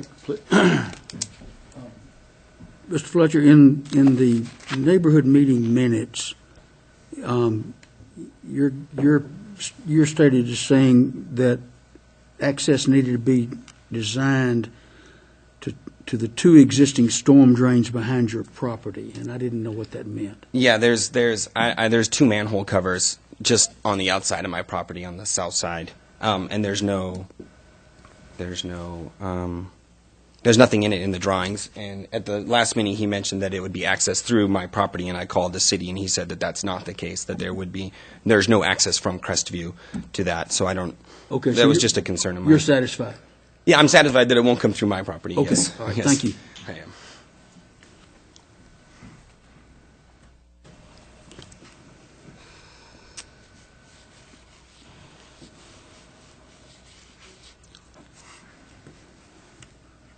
Is there others that would like to come up? And this is for opposition. I will ask for general testimony. I got anybody that would like to have just general comments on this? They're welcome to come up and address us.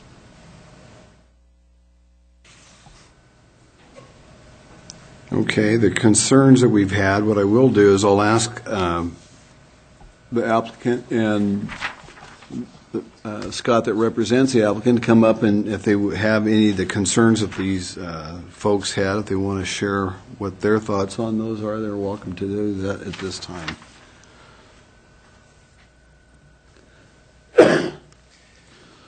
I understand that there's concerns about where people will park.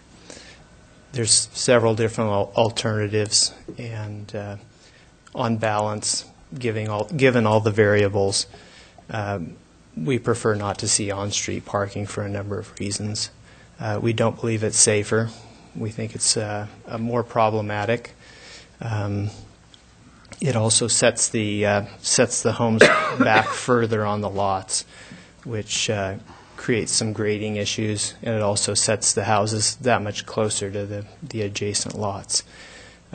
Concerning the reduction in value of people's property, I've seen a number of instances where properties with a good walk score, in other words, a good proximity to services where people can either walk or bicycle to services in the city, actually improves property value. I'm not suggesting that I'm not predicting that putting something there is going to add to the tax assessor's revenues for property values.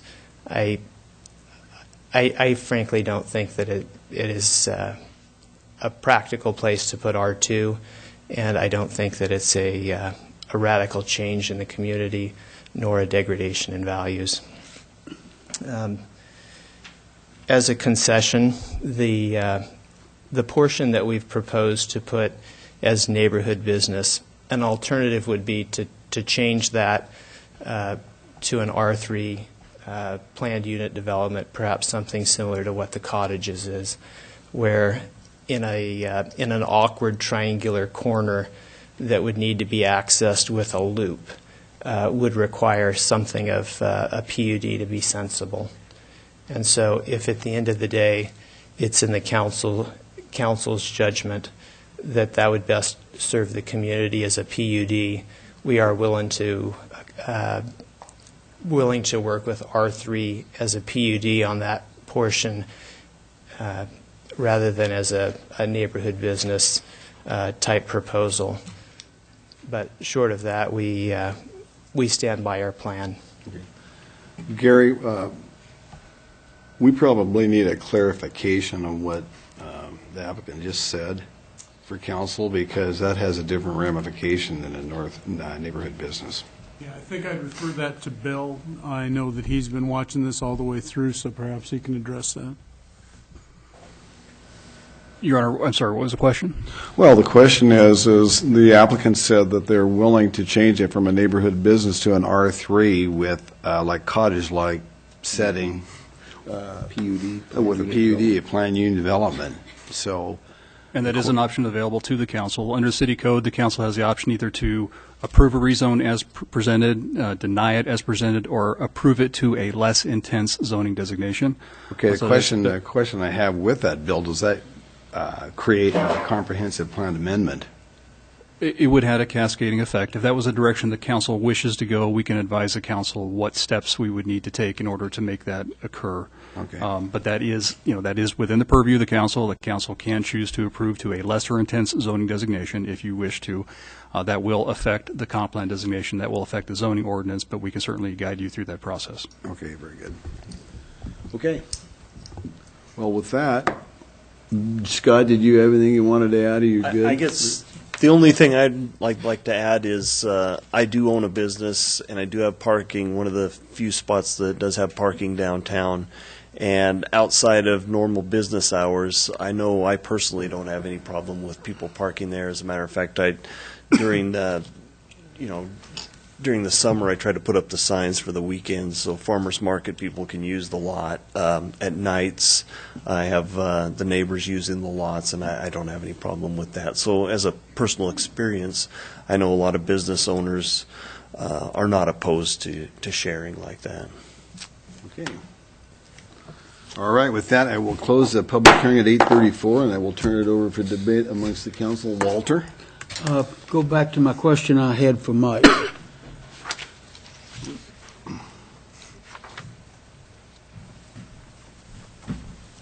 Mike, you mentioned several MOUs that have been executed over the years by the owners of this property with the city related to parkland dedication, related to development of Mountain View, related to development of Jensen. Did each of those take the place of the previous one, and the only one in existence is the last one? Correct. There was just a 2008, Okay. and there's a 2009, which is the most current. Okay, and those run with the land. In other words, they don't run with the landowner. Is that correct? That they are operative to whoever owns the land, and whatever they're going to do with the land, they have to honor those memorandums? Correct, yeah, binding on all heirs, successors to the property.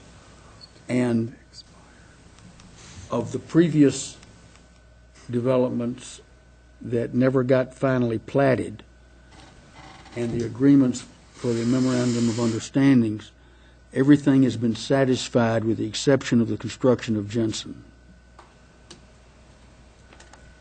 by the developers. Correct.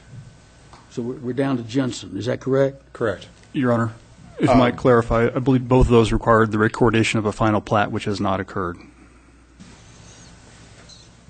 Because Jensen's on another plat, has nothing to do with this one. It had a date of June 3rd, 2009, so... And that did not occur. So one of the developer's obligations was to record that final plat that development agreement referred to, and they did not record that plat. That preliminary plat approval expired, and they did not complete that condition. And I misunderstood you today on the phone, Bill. I thought Jensen was an agreement between the city and whoever owned this land, that whoever owned this land would build Jensen at some point. It is. I'm just saying that not all conditions have been satisfied. There was a condition that the developer record that plat, and that developer did not do that. I understand. Thank you. You bet. But the requirements for physical construction of something on Mountain View, of something else on the property, have all been taken care of. The owner of this land's left with the construction of underground and above ground Jensen. I believe that's correct. I believe the intent of the council through the series of MOUs is clear that would be that future property owner developer's obligation. And I'm good. Dan? Okay, Mike. Should we go ahead and deny it as the planning and zoning did? Is there anything that can be done with this property right now? What can be done? I mean, like Bill said, no final plat has been filed. I mean, so what can be done? It's R2 right now? Yeah, I guess a single-family dwelling could be constructed on the property. I mean, but how? Yeah, many? any use just allowed. One or I guess the one thing that is possible, if the council were to choose to deny the comp plan designation and zoning amendment, and then approve the preliminary plat with the condition that the lots be modified to meet the minimum lot size in the R2 district. So that would be essentially combining the twin home lots, would probably get you the 7,000 square feet you would need to have. That is one potential outcome if the developer wished to pursue that. Outside of that, all other plat approvals have since expired. So the only thing is the application that is before you. So he would have to reapply for something else. No, if we just flat deny it at the way the planning and zoning did. You could choose to deny the land use designation amendment and the zoning amendment, but approve the plat with the condition that he modified that plat to meet the minimum lot size in the R2 zone.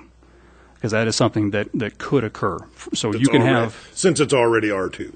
Since it's already R2, that designation exists. They would just need to modify the plat to become in conformance before the council could grant that final approval. And what you would have to do to modify it is essentially combine the adjacent twin home lots to get down to single-family lots that meet the minimum 7,000 square foot lot size. That would then preserve kind of the process to date and get them back to essentially a plat that at least has that within it, if that's even something that they would wish to pursue. But that is kind of the option. If all three actions are denied, it's back to the beginning. Okay. So it is Yeah, back to that was kind of what. it's back to a neighborhood meeting and through the Planning and Zoning Commission through the council. So that is, the one preservation of an option would be to approve the plat, deny the other two actions, but approve the plat with the condition that it be modified. If I might, there were just a couple comments that were made during some earlier discussions. I just wanted to I guess, clarify or provide some points for the council's consideration.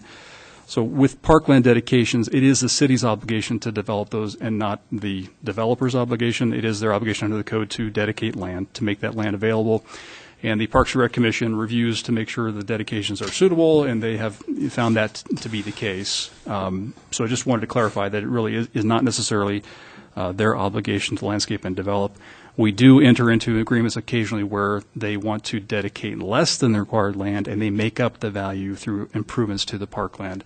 But in this instance, they are exceeding the square footage number, this requirement.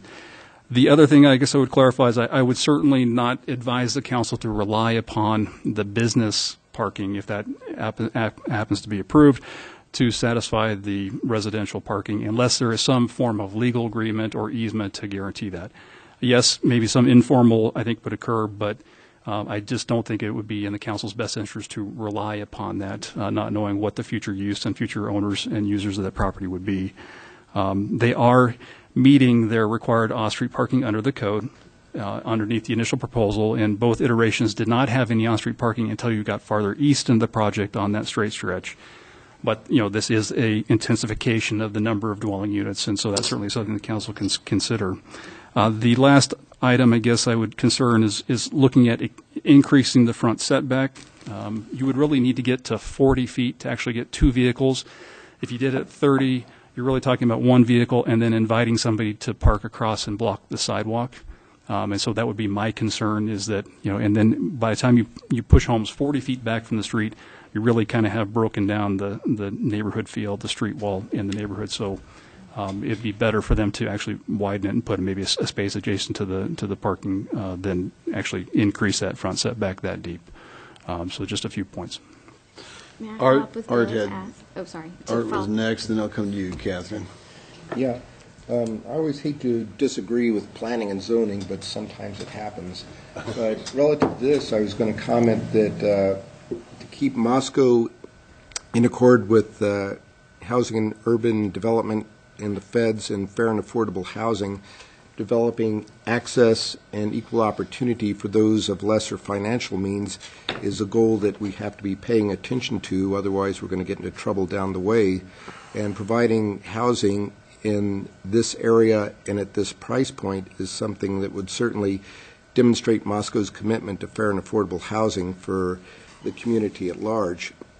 And like everyone else, I think my main concerns center on the parking issue.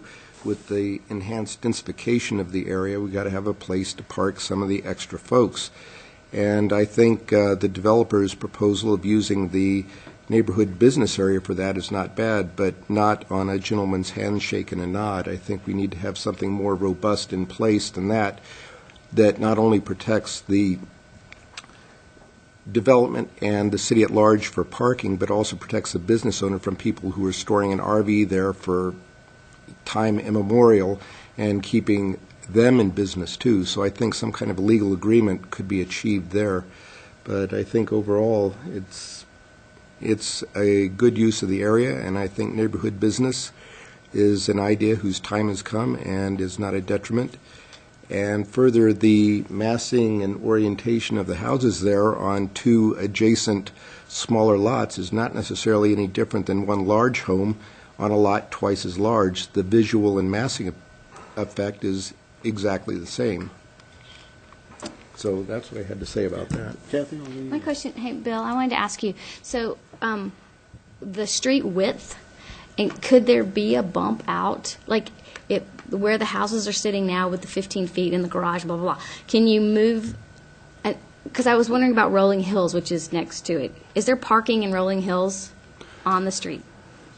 So in Rolling Hills has not, I guess there are a number of streets in Rolling Hills, so I just want to clarify what street you're referring to. 3rd Street will extend into Rolling Hills at some point in the future, but it is currently not constructed within Rolling Hills. I do believe they anticipate adding parking. No, it's not. I'm just curious, on the Rolling Hills Drive, which would be parallel to, it's okay, the one that's coming in on 3rd, is there parking Yes. on the Rolling Hills? Yes. But it's not the same width. The roadway itself, that may be a 36-foot wide residential street. We have varied our residential street standards that have parking on both sides from 36 to 34 feet over time. So it's likely either a 34 or 36-foot wide street with parking on both sides on Rolling Hills Drive. But there's a curve in that, and the reason I was going to ask is the developer was saying that they felt like it was unsafe. But when you look at the same topography, there's parking on the road there, right? I think I would defer the question about safety of on-street parking to Les McDonald, the Public Works Director, just because that is his. You're waiting for this. You knew it was coming for you, so. It's coming. It's just a matter of time. That's right. That's what I want to find out. The Rolling Hills Drive does have parking on both sides. In my experience of going up there, you don't see necessarily a lot of parking usage on the street in those curvier sections. And probably because there's some topography to it, not the most comfortable place to park and get in and out of your vehicle. So I think there's a certain amount of that, probably a little bit bigger driveways, double garages, on those larger lots as well. So there may be a little less demand for on-street parking, perhaps, in those types of housing. With respect to the plat that's before us, there was a comment made about, parking on the curve. So it really depends on where the parking would be. If we were going to look at parking, say, on one side, perhaps the north side along the frontage of the neighborhood commercial, where there really would only be the one driveway, presumably, going into that lot, you'd have some opportunity on what's a small straight section of roadway to include parking. If you widen the street in that area, you might only pick up 4 to 6 stalls in that stretch, depending on where the entrance is to the neighborhood business. Once you get past that, you are into the curves. You're also into multiple driveways for all those twin houses on around the corner. So probably that location would be the best if on-street parking was to be considered. In order to do that, on one side of the street, they would need to widen the right-of-way by 5 feet. And then that, in combination with using some of the planter strip, gets you the 9 feet of additional space for that parking lane. So that would give you, like say, 4, 5, maybe 6 stalls, depending on how it's laid out. An alternative to that was mentioned was, could there be added parking on the neighborhood business parcel that is dedicated to use of the neighborhood? Certainly that, I think there's potential for that. And maybe that's where Councilman Becky was going. Obviously, there's some challenges with that. Do you park a mobile home there for months at a time, or motorhome, excuse me? How do you sign it? How do you regulate it? Those types of things. We do not regulate private parking on private parcels. So if somebody wants to park a car on their property for an extended period, that's fine. Okay. John. Thank you. Les, following up on that, down off Jackson Street, we've got a couple of fairly new parking lots. And they've got signs that say, essentially, we will remove your car at your expense. Is that something that the Moscow City or the police have to be involved with? Or as an owner of a piece of property, can you call one of the towing companies and say, this car's been here for 3 days? Sir, let me start. I believe this. Want it gone. I believe the parking lots you're referring to are all privately held. A number of them on Jackson Street have a permit system that's developed by the owners, so they sell permits for that use. There are some occasions, I think, in which they allow some public use of the lots. When it comes to the actual enforcement, I'll let our city attorney address that, please. And when it comes to the enforcement part, the city does not tow from private parking lots. It's a private property. That's a private issue between the individual who's parked their vehicle there and that private property owner. The only way to be able to control parking is if you required development agreement, in the development agreement condition that they provide parking, that they would not tow it. It'd have to be part of that agreement. Okay. Walter. Okay, let's try to move this along a little bit. I'm in agreement with Art that I believe going to the greater density for low-income housing is a good idea. I first heard about this property in 2005 when it came before the Transportation Commission with the original platting. And my thought at that time was, as a former developer of subdivisions in Moscow, I was really glad I didn't own this. It is a hard piece of property to do anything with, as we can see from the multiple failed plats that have been put forward.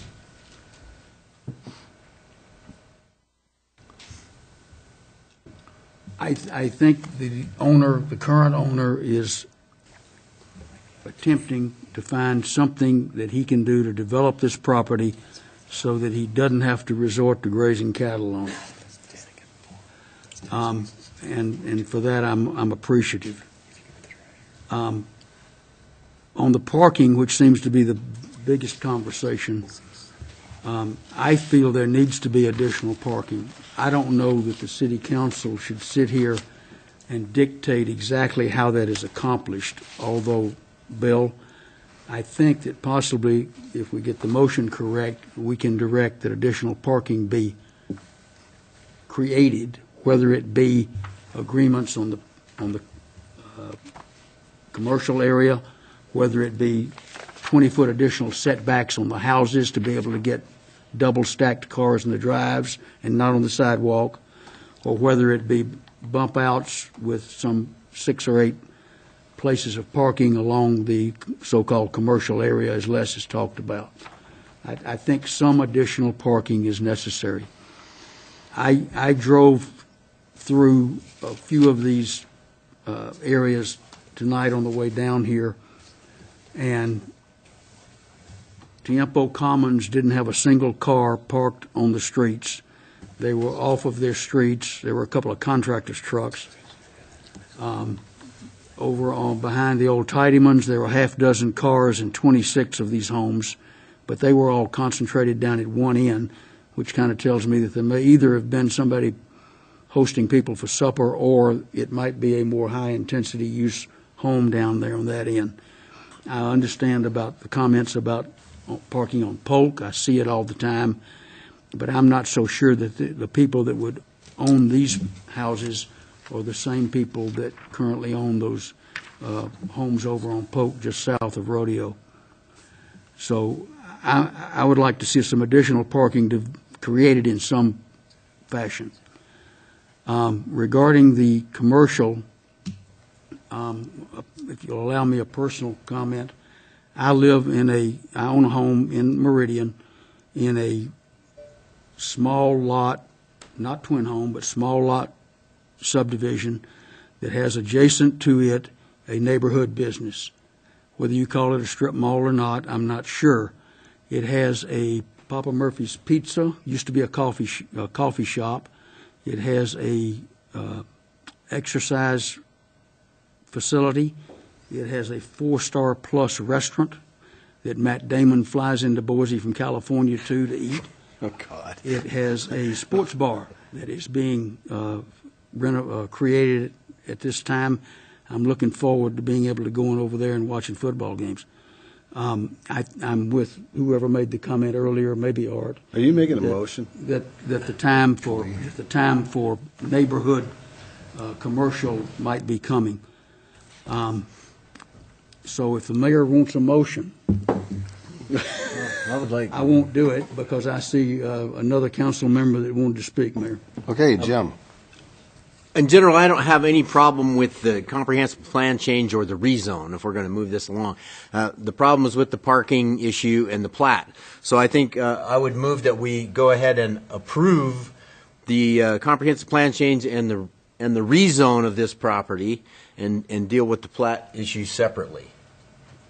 Would that be two separate motions? Well, We'll have to we'll do have one to, at a time, but- each one of them is going to have a different motion. The comprehensive plan amendment's going to have one. If that passes them and you go to the rezone, that includes an ordinance, and then you go on the preliminary plat. All right. In that context, then I will move to approve the change in the comprehensive plan. I'll second Jim's motion and a little discussion if we can, Bill. Okay. You know, as Walter said, we've been seeing this thing from clear back in the early 2000s. And I don't know how many owners we've had in that time. And the time has come for it for something to move forward in there. And I think this is a pretty good, it's infill. And that's what we need to do in this town is there's a lot of places out there like this that some of them still aren't in city limits, but we need to get them in and we need to fill in. We need to square up this town and you know, start getting a little more, a little, I don't know if we want to say reasonable or what, but just a little more logical in how we're making things happen and just start filling in these spots. So yeah, I'll second Jim's motion on the change. Okay, everybody's got we got a motion by Jim and a second by Dan to approve the change in the comp plan amendment. Everybody on board? Walter, we'll start with you. Aye. Aye. Aye. Aye. Aye. Aye. Okay, so that moves on. Now we need to talk about the rezone. And back to you, Jim. I'll go ahead and make a motion that we approve the rezone of the property. As presented? As presented, yes. Excuse me, Your Honor. Hang on a second. You need a number for the resolution. Oh. Okay, give me the number. What is the number for the resolution? I have no idea. 2016 what? 20. Okay. Number one. One of the year. There we go. Okay. Your Honor, and then after the resolution is addressed, then There's an ordinance that needs to be read. actually there's a reason statement that will need to be prepared. So the council. Well, will need we're going to direct- talk about that too, Bill, because the recent state and I think the thing to do is probably have staff fix that and present it back perhaps to admin next Monday with the relevant criterias or. It would be staff's recommendation to direct staff to prepare the reason statement of relevant criteria. I would recommend that after each action, you direct staff to prepare the reason statement for that action. Okay, so for this approval of the change in the comp plan amendment, is that a motion we need to make, or is that just a direction we need to make? A motion. Because you have a reason statement Okay. for each action, the All right, resolution, so, the ordinance, and the plat. I'll make a motion that we go ahead and approve have the staff prepare the relevant criteria and standards for Resolution 2016-01. I'll second that. Okay, we got a motion by Dan and a second by John for the relevant criteria for staff to write up and present at the ad meeting next Monday. Your Honor, Or at some point in the future. Or at some point in the future, I don't know. I would generally recommend we bring this back, because it's a quasi-judicial application, we bring it back to the full council at your next meeting for the reason Well, wouldn't statement. you do that for the admin and then bring it back to council, the next council meeting? What They're you've done? different bodies. You're Or a- is it where you're- you do not need to do it? No, you're right now, you're being the quasi-judicial body, and you, as a whole body. It doesn't need to even come to Okay, committee. very just straight good. back to Saying council. come back to council. Very good. We'll start the roll with John. Aye. Aye. Aye. Aye. Okay, now, we'll go to the rezone. Okay, well, I'll restate that motion that we approve the rezone as presented. I'll second. Okay, we got a motion by Jim and a second by Dan to accept the rezone, and this has an ordinance with it. I'll start to roll with Walter. Mr. Mayor, staff is stirring over there. Maybe they want to say something. So, city clerk informs me that There was no motion to adopt this under suspension of the rules? The rezone has to be under suspension of the rules. Requiring 3 complete and separate readings, and I understand that. That's your motion? Okay. Correct. We just need to make it clear. Okay, we good? Everybody satisfied? We'll start with Walter. Aye. Aye. All right. Aye. Now, same drill on this one, relevant criteria. Well, he and- needs to read it now. Well, yeah, but I read the ordinance prior to whatever this next procedure you Yes, guys will be happy with over there. Yes, you'd read the ordinance, give it Okay. its number, read the ordinance, and then the next action would be the directing staff on the reason statement. Okay, this is ordinance 2016-1. Ordinance number 2016-01, an ordinance of the City of Moscow, Idaho, a municipal corporation of the State of Idaho, providing for the zoning of approximately 3.1 acres, a property described in Section 1, Property 1 as neighborhood business, NB, and approximately 4.14 acres described in Section 1, Property Number 2 is medium-density residential R3, providing that the provisions of this ordinance be deemed severable, providing for this ordinance to be in full force and effect from and after its passage, approval, and publication according to law. Are those accurate numbers? That doesn't sound like it. I mean, those are different numbers we've been talking about all night, so would somebody over there take a look at it? I will. Yeah, the legal descriptions were provided by the applicant, but the difference is our rezone boundaries go to the middle of the street. Yeah. Okay, so that's why we got Yeah, a you have little two bit of- different land masses. you're Okay. dealing with. Now, that being said, we need to talk about the relevant criteria and standards for this as well. Your Honor, I make a motion that we have direct staff to prepare some relevant criteria and standards for this reason statement and the relevant criteria for this 2016-01 ordinance. I'll second. Okay, we got motion by Dan, a second by John for the staff to prepare relevant criteria for this ordinance 2016 on the rezone to bring it back to the next council meeting. Right? Start with you, John. Aye. Aye. Aye. Aye. And aye. Okay, now, we still have the preliminary plat to deal with. Right. So, So the hang-up there seems to be less to do with the plat itself and more with how to deal with the parking issue. And there's been some stuff kicked around. Walter's idea on that one seemed to have the most flexibility for all concerned. If I may, go ahead, Walter. question for staff.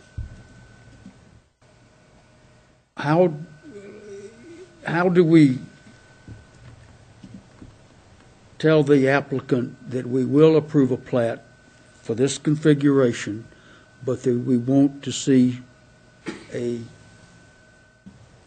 way to add additional parking to just a garage and a single space and a driveway for each of the owned units? Do we deny this and send them back to the drawing board to bring it back to us? Can we approve it with some broad language that directs them to do something? What would staff suggest? Since I think you understand where at least two of us are trying to go. So the council can approve the plat with a condition that off-street parking is provided. It would be preferable if the council had a direction of how they would like to see that achieved. So we would recommend approval of it with the addition of on-street parking on the north side of 3rd Street in front of the neighborhood business lot, or that you would recommend approval of it with the requirement that they provide parking on the neighborhood business lot, a certain quantity that would be made available, recorded by easement, noted on the plat as being available for the neighborhood's use. Honestly, the on-street parking is the most logical and easiest to manage parking system, because as you get into individual parking lots, you have to, who's going to be around for the long-term maintenance, snow removal, patrol, policing it. Let me interrupt you, Bill, if I may. I get all that. Right. Staff traditionally doesn't like elected officials designing projects. That's why my suggestion was that the staff and the developer work out a way to get additional parking, which is what the council, I believe, wishes to see happen here. I'm trying not to tell him, back them up 20 feet and force cars in there, or work out a deal on the commercial, or put it in the curve on the north side by the commercial. So my recommendation would be then for the council to table this matter, allow for the applicant to decide how they would wish to try to meet that obligation, and then the council could remove it from the table when a solution has been identified. If you're going to have a motion of approval, we do want precision in that motion, and we do want to make sure that there's a condition that's clear and we can determine that it's been achieved. So until that occurs, I mean, if the council wishes to require on-street parking along the north side adjacent to the neighbor business as a condition of the plat approval, that's fairly easy. If you want to provide the flexibility to the developer to find out how they wish to propose meeting that obligation, then I would suggest you table it and you allow the applicant time to decide how they'd wish to propose that, and then they can bring that back to the council under further consideration. Question for you, does that require another public hearing? It does not. The hearing has been closed, and you've set up an expectation. It can be tabled. It can be brought back. The hearing could be reopened if you wish to do so, but I don't know that it would necessarily be required to for that individual, single consideration about off-street Well, it's the parking. plat anyway. It's not the rezone stuff. It's not the legal stuff. Or is there an ordinance tied to the? It is still a quasi-judicial approval by the council. I mean, I would prefer that we allow some sort of flexibility, and that was going to be my suggestion, is that we make that motion. But I think the easier deal is to table it and allow them to bring something back to us. Work with staff to have something for us. Because we can sit here and have 6 different ideas of what it ought to be, and that we could be here for another 4 hours. But. Mr. Mayor? Yes. I would make a motion that the item for platting this property be tabled until such time as the developer and staff are prepared to bring it back to us with a proposal for additional parking in this subdivision. Second. Okay, I had like 3 seconds. I'll give it to John. Well, okay. For staff, does that work? Is that? Okay. Okay, what we got is a motion by Walter and a second by John to table the preliminary plat until the developer gets with staff and to bring it back to us with a solution based on parking, is how I understood. Does that sound good to everybody? I'll start with you, John. Aye. Aye. Aye. Okay, we'll move that forward, and with that, thank you folks for enduring all those different things with us. It is 9:07. We're going to take a 5-minute break.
stuff.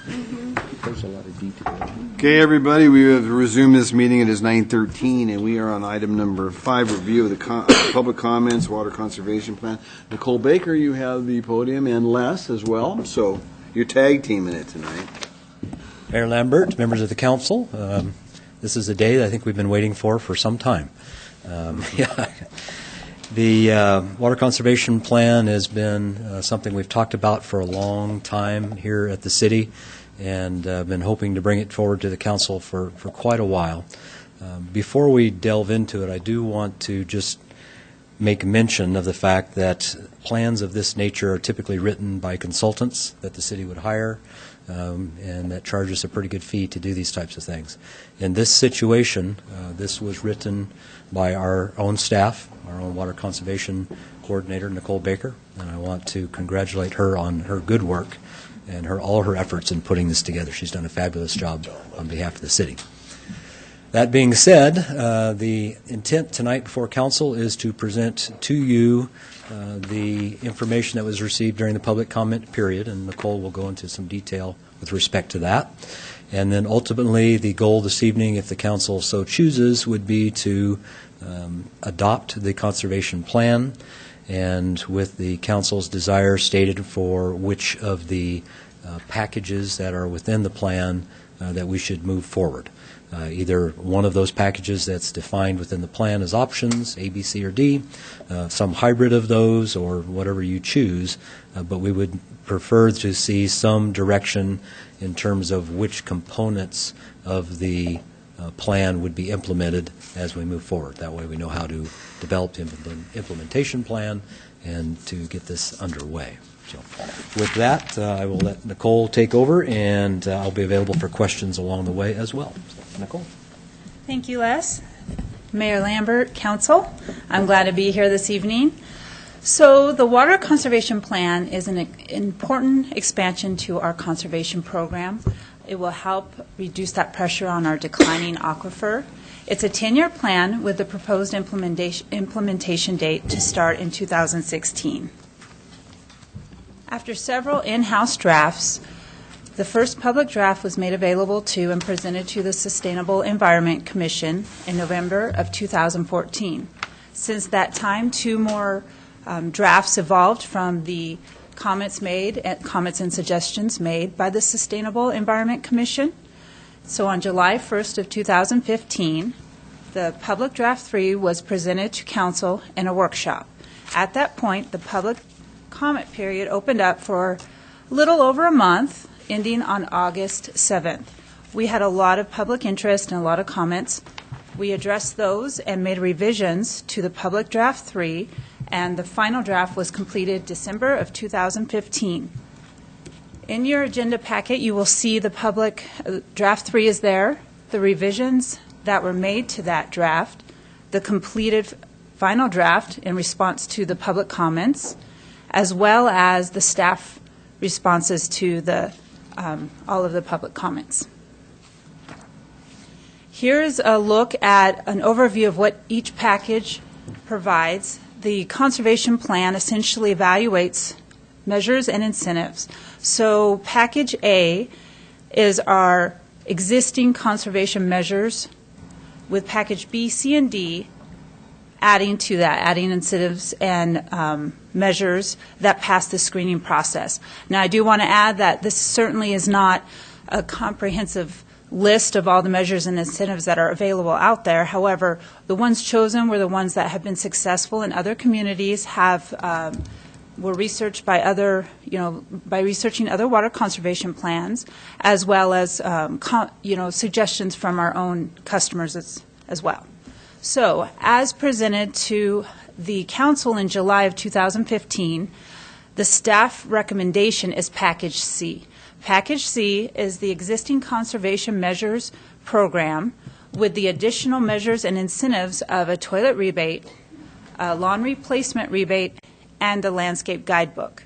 Unfortunately, as you can see, all of the packages do not meet the voluntary goals set forth by the Groundwater Management Plan in 1992. We report to the Palouse Basin Aquifer Committee. And although it does not meet those particular goals, it is important to add measures and incentives to reduce the pressure on our declining aquifer. Conservation may not be the only answer, but it is certainly part of the solution. So there are several reasons why Package C is the staff recommendation. It was also the recommendation by the Sustainable Environment Commission. Package C targets two major water use categories for indoor and outdoor water use. Toilets are the single biggest user for our indoor water use. 30% or more of our water for our indoor water use is flushed down the toilet.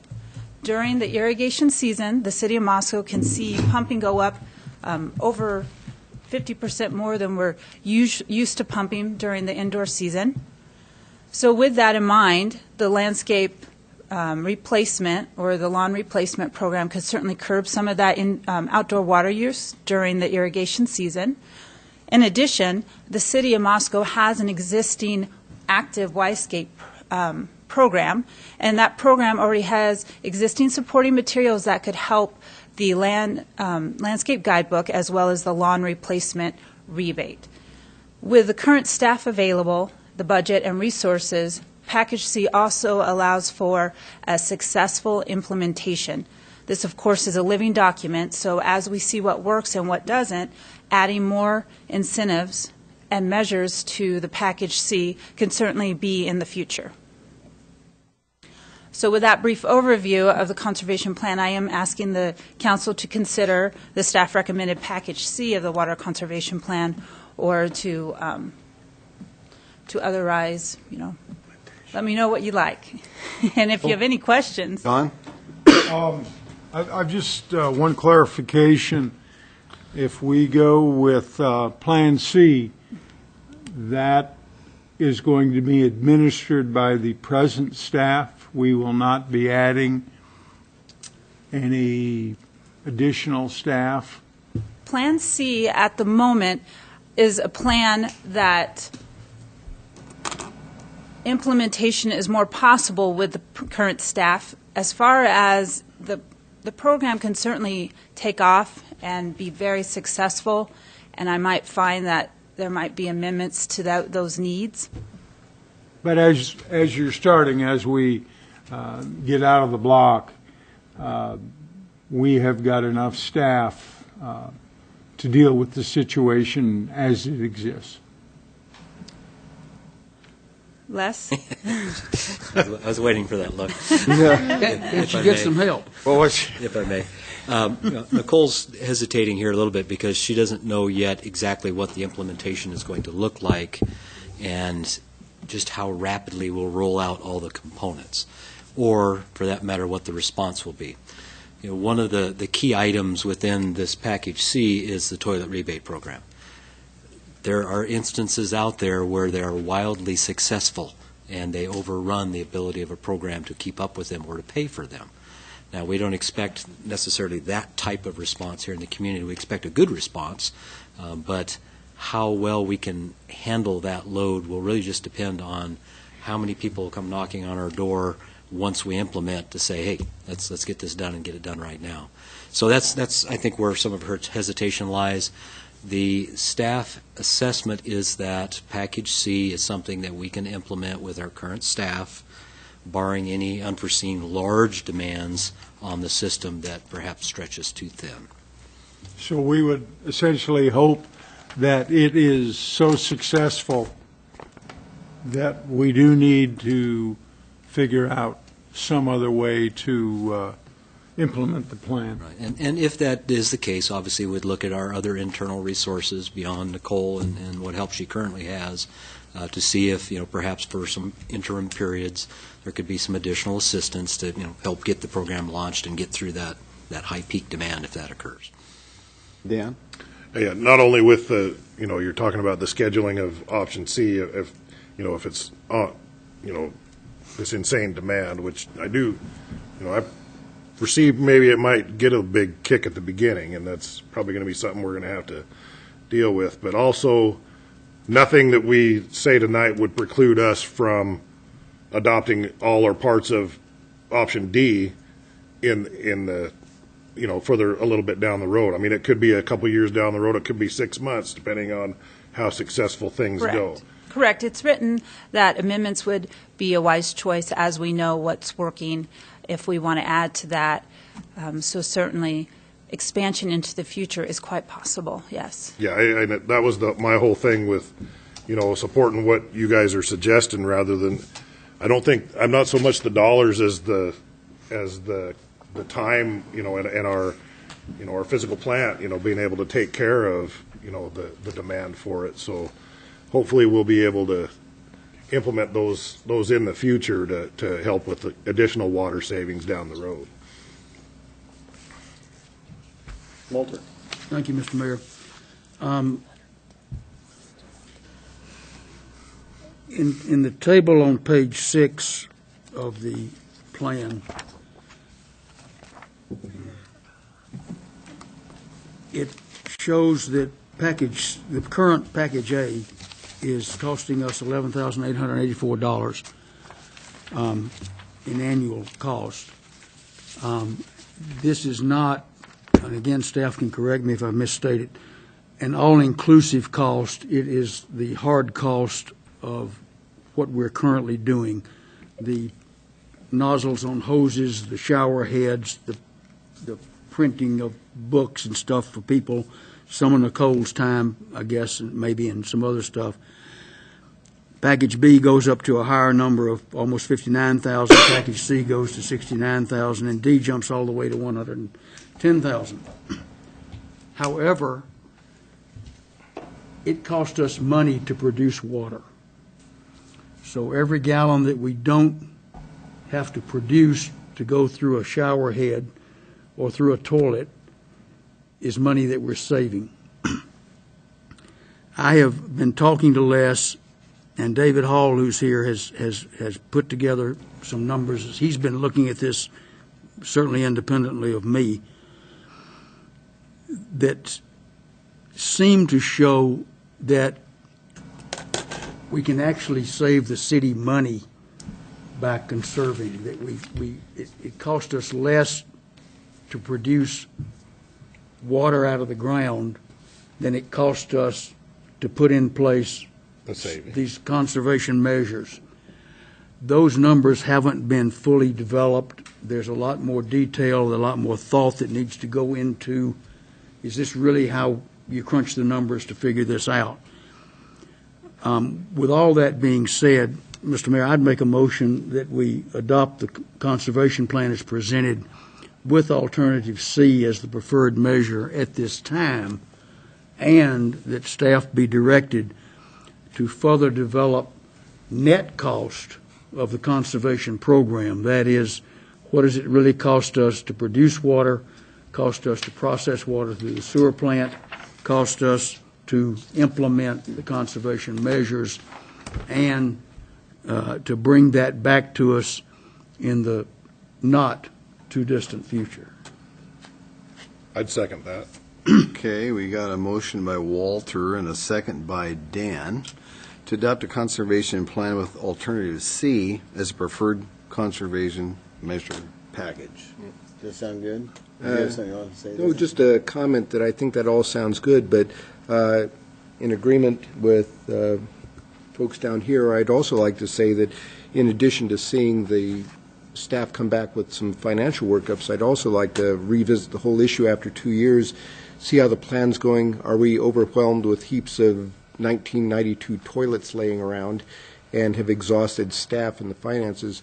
But then realizing there's only so many 1992 toilets still out in town, maybe consider pivoting on to Plan D as quickly as possible. I would agree, but I think 2 years is too far out to analyze how it's operating. I would prefer to see possibly quarterly reports. I see Les had his hand up, Mayor. I don't know if it needs to be quarterly. I think, twice a year would probably be okay. What? If I may, I was going to suggest that we typically do reports on water usage annually, generally in the fall after the irrigation season. So I would suggest perhaps that We look at maybe an annual report with the idea it's going to take us a little time to get the implementation going this year and then actually get it launched. So, trying to come to you with a report that says, here's how it's going in the first 6 months may not tell us much other than we're about to actually put it out. So maybe an annual report so we can kind of have some idea of how it's actually going to run for a bit before we actually come back and report on the operations. That sounds reasonable. Well, I think figuring out, like Walter suggested, the net, cost / savings that we're making, because, like you say, we're not, if we're not pumping water, we're not using electricity, so on and so on. And if I may, it's a challenging. That might be a little nebulous, but right, because it's not a 1-to-1 ratio, right? I mean, just because you don't pump a gallon doesn't mean that you saved the same amount of the average gallon that the whole system takes to produce, right? Right. Because it's diminishing returns. You have certain base infrastructure that's there. You always have to have, when you go beyond that, the cost per gallon tends to drop. And so it's not a direct ratio. We'll take a look at it and do the best we can and come back with some numbers to say, generally speaking, here's what you would not see in terms of energy, chemicals, potentially treatment at the plant if it's not irrigation water, those types of things. So we'll bring something back to you to quantify it as best we can. Thanks. With that being said, everybody understand the motion? John, we'll start with you. Aye. Aye. Aye. Aye. And I.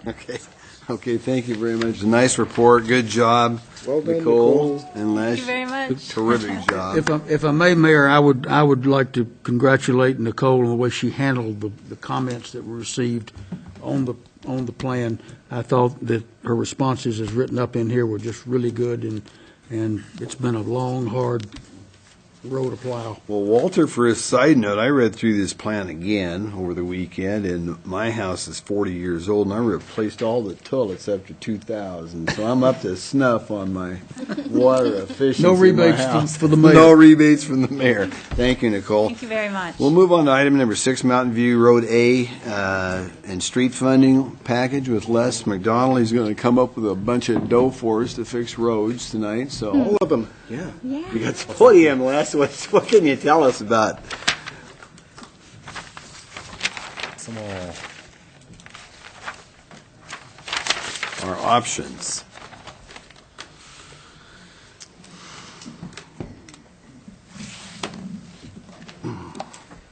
Well, in the last item, I mentioned that it was a long time in coming that we got the plan here, and I will tell you that the A Street project is even much longer in getting to us, unfortunately. It's been a while since we have brought particularly the A Street project forward to council, so I know there's some new folks here that have not necessarily seen much on it in the past. They may or may not be familiar with it. So I wanted to take a minute or two and just talk a little bit about what the A Street and the Mountain View projects are, just to help set the stage a bit. And then we'll talk about funding, because we have a challenge related to funding. These are both grant-funded projects through the state and the state surface transportation program urban system, and they both have funding shortfalls and varying amounts. So we're going to talk a little bit about how we may best manage that moving forward. So the A Street project, there really actually are a couple of components. The first phase of the A Street project built the piece that runs from Farm Road to just east of the Peterson Drive area. And that was the Phase 1 project that was built, I think in the 90s, or probably in the 90s. The second phase of the project is really what we're talking about today, and it has been around really since that time, somewhere in the 90s as well. It is probably the oldest project in the Surface Transportation Program system that is administered by the Idaho Transportation Department and Local Highway Technical Assistance Council, LTAC and ITD. It is a project that they would love to see completed, as would we. In its original form, it anticipated reconstructing A Street from where Phase 1 terminated all the way to Jackson Street here, which is why then you see this big marker showing the location. It also anticipated reconstructing a portion of Line Street from State Highway 8 Pullman Road up to A Street. Question for you, last night. You're talking about on that A Street, that real narrow piece that we've had to deal with for decades, widening that baby out for once, and so that it's not so congested. Yes, Part of it it's would correct. widen it. It would still be, for the most part, a two-lane road configuration. Yeah, exactly. 'Cause it's- But it would but at least have it'd widen it out once. appropriate-sized lanes, retained parking on the one side that where it exists today, primarily on the north side, but also then address the intersection of Line and A Street, which is problematic today and will continue to get worse as traffic volumes in this area continue to grow. Of particular challenge is the Circle Drive component of that intersection because it's very steep, and we have some interesting ways of addressing it. So that's the area of the A Street project. The portion that we currently are trying to address is really what I'm showing here in the circle. So the original boundaries went all the way to Jackson Street. We do not have the funding to do that and have not had for 10 years, frankly. So what currently is in the program is to build really what's within this little circle here, which is from Home Street, again, back to where Phase 1 ended, the intersection of Circle, and then coming south on Line Street to State Highway 8. So it is certainly reduced in size. The reason for that, frankly, is the topography and proximity of the homes along the stretch make it a particularly challenging roadway to build. A lot of retaining walls, and so a lot of high cost associated with that. Thus, a shorter project is what comes out of it. The Mountain View piece, a similar type of situation. Mountain View here. This is the new Moscow School District, Joseph Street Fields Park, if I can get all that out, the new ball field site. 6th Street coming in up in this area, and then the fairgrounds located here, Heron's Hideout. The original scope of this project really came from the 6th Street intersection, actually picking up on the end of those 6th Street improvements that were made with the Windfalls Hills plat that we were just talked about a few minutes ago, now the new one, and going all the way south to previously done work in the area of Paradise Creek. That project also has run into financial challenges having to do with the road section potentially having to be built differently than originally contemplated when the grants were applied for. So the area we're really talking about as a project now is from the Joseph Street intersection up to and including the 6th Street intersection. So those are the extents of the projects. Both of them will reconstruct the roadway or widen the roadway, and widen the roadway, including curb gutter, sidewalk, storm drainage where needed, the landscaping where it's appropriate for trees, those types of things. And I see a question rising. Mayor, question regarding this. When was Mountain View cut back to Joseph? In the preliminary design phase, so it's the concept report phase, it was determined that the funding, it was determined that based on the geotechnical work, that the recommendation of the consultants would be that we need to reconstruct the entire roadway section, not just widen it as we've done in other Mountain View projects. And it had to do with the soil conditions in this area, in that the creek comes through this part of the job, comes around, and then comes back through this part of the area. And so the soil conditions in this basin and what probably was floodplain at some time are not the best. When that happened, the project scope was, potentially being reduced to as little as 6th to 7th Street. We said, no, that's not going to work. So we went back with our consultants and the geotechs and assessed further with the ITD and LTAC, and ultimately determined that, yes, indeed, we could do a widening-related project rather than a complete rebuild. But even with that, there was a reduction in the overall length of the job that we could afford with the current pricing. So when all that happened was over the course of about the last 2 years. We're still working with the designers on the final extent of this project, still working out the numbers related to the design cost. It's gone through pre-design, preliminary, environmental, preliminary geotech. We've not entered the design phase yet. How many years total, Wes? We've been dinking around with Mountain View now. A decade, Well, 8 years, 6 years? Because every year, I mean, originally This it's supposed to particular be- job, Since I've been on council. Yeah, it's this supposed to be- particular job was originally, I believe, in the either 15 or 16 program year. Yeah. Due to lack of funding Right. from the grant agencies, they pushed it back to 2019, which is where it resides today. And now we're looking at 2020 Now, this one would stay at the earliest. as it is right now in the 2019 funding year. Well, yeah, Okay. unless we, Now, the package we're going to talk about here in a few minutes will change that date. Right. And we'll talk about that. But to follow up on my question about the reduction in scope and length, the council approved a project from 6th to the bridge. That is correct. Have we That is the heard, application. as a council, the problems you just reiterated and the fact that we're not talking about going to the bridge anymore?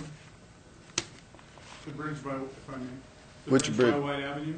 By the Yes, fairgrounds. the council's been given a couple of reports on that. That it's going to stop at Joseph? The funding that was allowed, remember when we talked about the potential for a roundabout at Sixth Street and I talked remember- about a I reduced scope I of the remember project? that. Right. Yeah, and Yeah, that's we right. also brought into, when could the council expect that final piece between Highway 8 and White, which would now be to the end of this project, would occur? So yes, it's been brought up several times. No, Gary, I understand Highway 8 to White. Yeah. I understand the roundabout. All I'm saying is that I must have missed the council meeting that talked about not including Joseph to the north side of the bridge down at White Avenue in a project.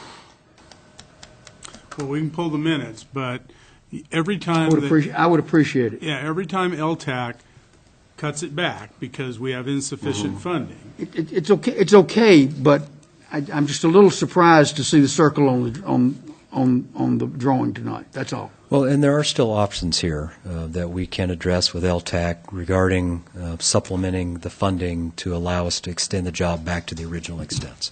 That is when a people ask possibility. me about that, I talk about from 6 to the bridge.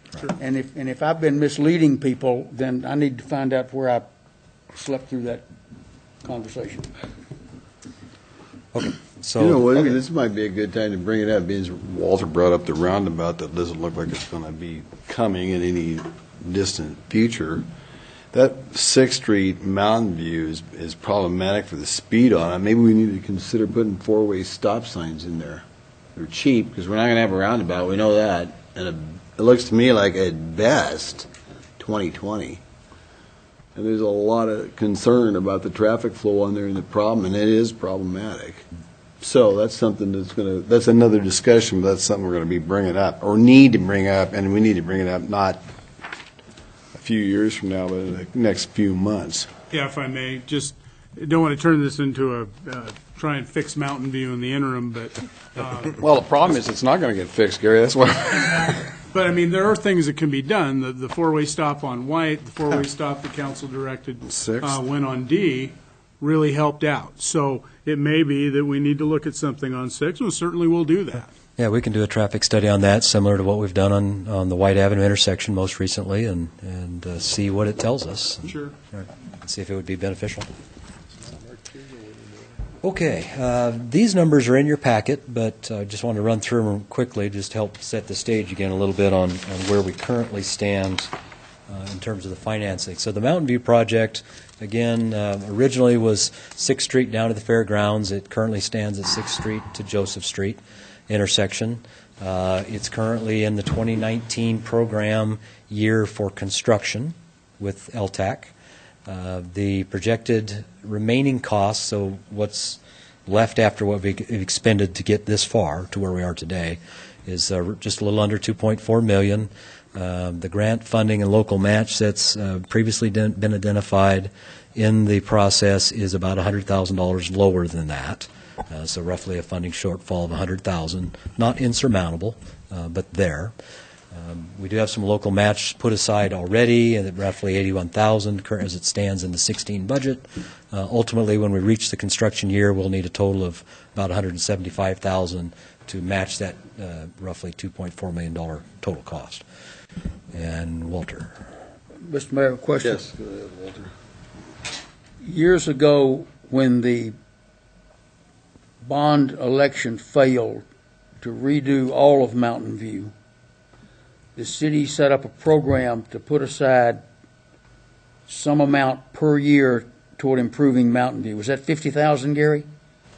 It varied, but yeah, it was, when Mayor Comstock was mayor, he indicated that that was a project he was very in favor of. Council put between, some years we had 50,000, some years we had 150,000. So have we done that every year since that time?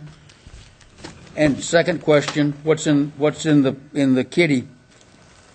I mean, I don't think those numbers are up there. I can answer that. Okay, let us know. We have attempted to put some away every year. As Gary indicates, it varies. Some years it's been, as little as 50,000 or less, a little less. Other years, 100,000. Really depending on other projects that are in the queue and grant funding. We're trying to match those types of things. We've had a little harder time with that the last few years, just the way the budgets have been. There are two line items for Mountain View in the current 16 budget. One is for this project, so we have the $81,000 set aside for local match for this grant in that line item. In the other Mountain View line item, which is shown as being money for the White Avenue to State Highway 8 project, there's a bit over $200,000. Well, just to shortcut the conversation, and you know what I'm fixing to ask you. Well, there's your $100,000. Yeah, but there's more to it than that. Yes. Okay, Like I tell said, me. that $100,000, that's not insurmountable, and that's part of the reason why, is because that money was there and could come to that. The White Avenue, the A Street is the more problematic piece. So why don't you let me go on through, and then we can talk about how we deal with both. I will let you finish, I guarantee you. But A Street has got a shortfall of $2 million, and we've got $200,000 sitting in the cash box, and we need $100,000 to do 6 to Joseph. Go ahead and finish. I'm having trouble following. All right. So the second project, and the one that's more problematic, is A Street. Now, as I mentioned, this is a project that's been on the books with LTAC and ITD for a long time. They would like to see it done. The location, as I mentioned, Peterson Drive to Home Street, plus the stretch of line from State Highway 8 up to A and the terminus of Circle Drive. Currently, for construction, it's in the 2020 program year. Projected remaining cost, and based on our most recent estimate and what LTAC is using, is this $3.2 million. I will tell you that does include some of the utility costs. It's a total project. Okay. The remaining grant and local match funding that's been identified and available through the granting agency is right there at about $1.2 million, shortfall of about $2 million.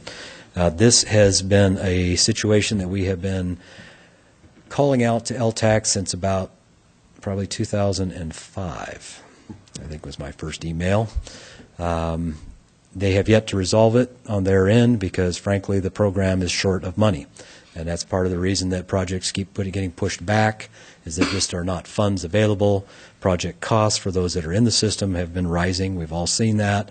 And so the result is they just have not been able to come up with funding to make us whole on this one to get us up to that $3.2 million total price tag. The local match in our current 16 budget is the $235,000. That is what is required for the $3.2 million project. So we've got that covered at this point. Now, the challenges lie in timing and which projects we advance. So this is a table that actually replicates one that was given to us by LTAC for the Mountain View project. In the design phase, there's been about $306,000 that has been allocated through the program with local match for, when I say prior years, so it was allocated perhaps in 2013, It's available until it's expended, and so that's what's there for the design components. We're in the early stages of design. The next piece that's in the program is scheduled for 2016. That's $63,000 for right-of-way acquisition, because there will be some of that. And then in the 2019 year of the program, a bit over $2 million on the construction component. Again, with $100,000 roughly, we can make the Mountain View project whole, and yes, there is a way to do that fairly readily and get Mountain View constructed in 2019. That's fine. That's one of the options.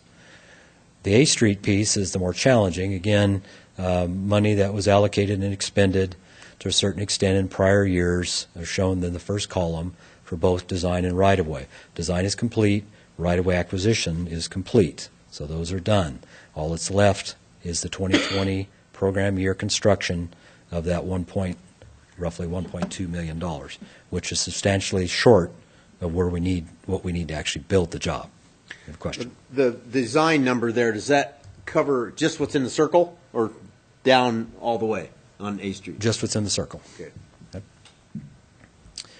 So the issue really comes to this. There are a couple of options in how we can proceed. We can stay the course where we are right now, and in the memo I think I called that option 1 or option A.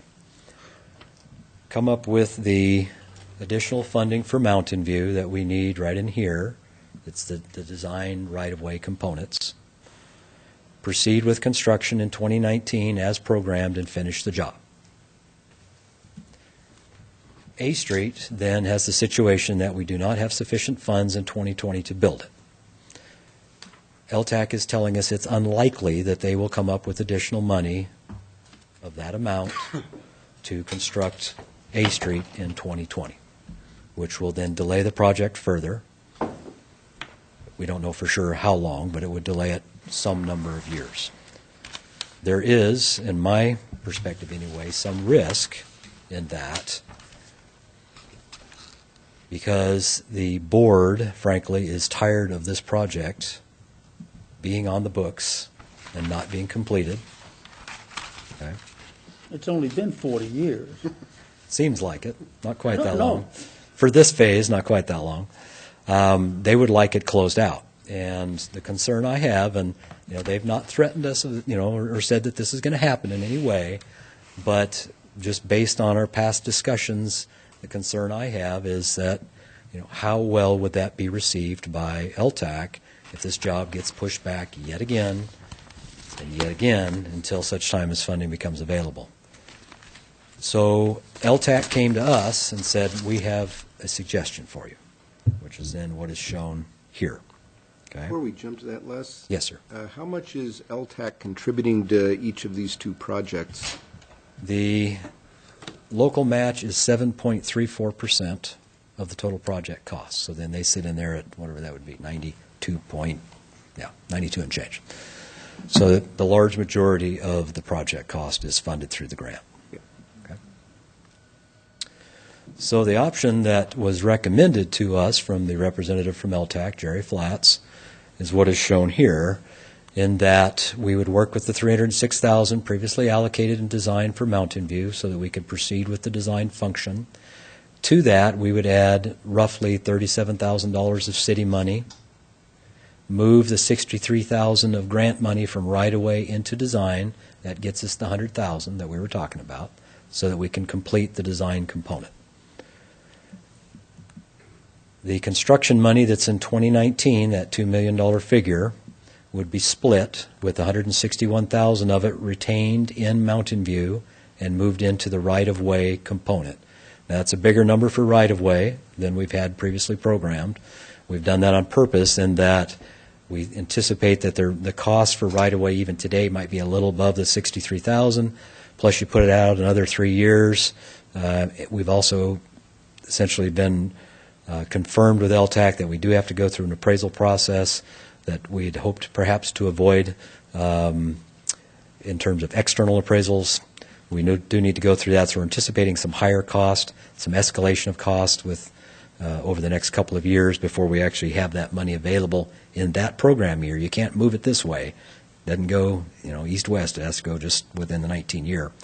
And so we said, okay, let's make sure we have enough so we're comfortable in the right-of-way phase when we get to 2019. The remainder of that $2 million would shift down into the A Street project in the 2019 program year. So with those construction dollars and the original A Street construction dollars together, we would have sufficient funds to build the A Street project. I mentioned earlier that these amounts include some utility costs. Some of those will be eligible within the grant, some of them will not. Those that are not will be paid for by the city. We've been identifying money for that purpose. So that will bring, the grant portion of the job down a little bit, which will leave us some cushion between what we estimate the project cost will be as of today and the amount of money available. So again, we'd have some room for inflation of construction costs, those types of things within these numbers. So I think we're comfortable that we could achieve the A Street construction with those $2 amounts. Now, that's the good part, is that you get A Street done. It makes LTAC happy. It makes us happy, get it off the books and be finished with it once and for all. The downside, I guess, as you know, is that Mountain View construction gets deferred. Now, we have talked to LTAC about, okay, what does that mean? And they have a number of projects already in the program. They have a number of projects that are in what's called preliminary development, meaning that they've not yet been assigned a construction year, but they're accepted jobs, they're in the queue, they're ahead of any new applications. Mountain View would shift into preliminary development category. The term it would take, or the added time it would take to then see construction, is a bit of a guesswork. And LTAC said, well, our thought is it would be a 2 to 3 year delay. Now, that obviously depends upon federal funding, other jobs, all the other things that can happen. So, they can't say for sure, yes, it's this year. That's why it's in preliminary development. So, but it stays in the program. It does get funded. We would have the potential to ask for additional funding to extend it back to the original project limits, to bring it back down to the south, as Councilman Steed was mentioning. So I think it gives us some opportunity to address it that way. Both projects do eventually get built, but A Street gets done first, and we close the books on that one. So that is the option that is actually suggested by staff. There really are three options here. Stay the course as we are today, let A Street fare as it will, and complete Mountain View. One option we've not really talked about is if you took the money, took some money from A Street and put it in Mountain View. I'm not sure we would really need to do that, because we do have some funds available that can complete the Mountain View job as it stands today. But really the risk is what happens to A Street and how the board interprets the delay. We have heard from them in the past when we've made applications for projects, that they're not terribly happy to see new ones when we haven't completed A Street. And so we're just a little concerned of what that means if we push it further out. So staff recommendation would be to pursue this course of action, recognizing that Mountain View would delay for a period of a few years, hopefully not too long, and that we would perhaps have opportunity to request some additional funding to get back to the full extent of the project. Walter? Excuse me.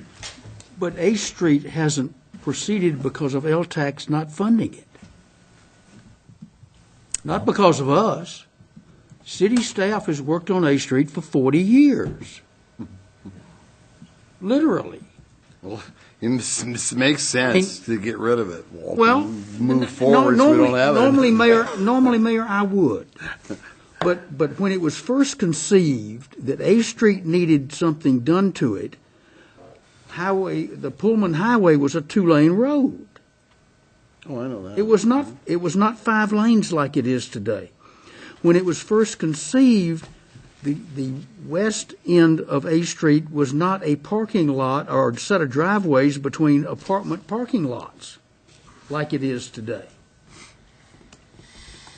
A Street could certainly stand a little bit of work, but I'm not sure that the improvements that are proposed for it are going to do anything to change anything, really. It will clean up the Line Street intersection, and it'll get you 4 blocks of curb gutter and new sidewalks.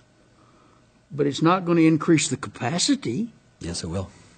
How? You're not adding any lanes. Reconfigure the intersection. Of A Street. of line. Right. Yeah, If yeah, I may. line won't be a stop sign. Right. Here's just a couple of quick shots of what the A Street would look like. So starting at the west end where Phase 1 ends, again, two-lane configuration, parking in some areas. You can see these kind of gray lines. Those are the retaining walls and the sets of stairs that go up or down into the neighboring properties, which is part of the reason for the cost being what it is. When you get to the Line and A Street intersection, right now, of course, A Street east-west is the stop control, right? Right. Circle Drive and Line Street are the through streets, and the reason for that is topography, right? You really can't stop on Circle Drive in an icy winter day and not slide through the intersection. The challenge with that, of course, is that at certain times of the day, particularly in the evenings, the queue that stacks up behind those stop signs is substantial. So level of service is getting pretty bad. This reconfiguration would make east-west the through street. You'd have the free right turn coming north on Line and then transition in. Circle would terminate in a cul-de-sac up at the top. So yes, it would improve traffic flow, traffic volume, and capacity of A Street. Okay, well, let's cut off the work on each side of this intersection. Let's do the intersection. If that's the capacity element in this thing, then let's do that. Get this intersection done, and cut the cost out of the east and west sides of this intersection until LTAC finds some money in their purse to do the project that they'll pay 92% of. Well, I think that's where all the money's at the frickin' intersection. Oh, I'm sure it isn't all there. Well, the retaining walls. Well, I mean, there's retaining walls, but his circle, if you go back there, doesn't go very far past that intersection. Well, So there's the remainder. I would guess that every linear foot of A Street is $200,000.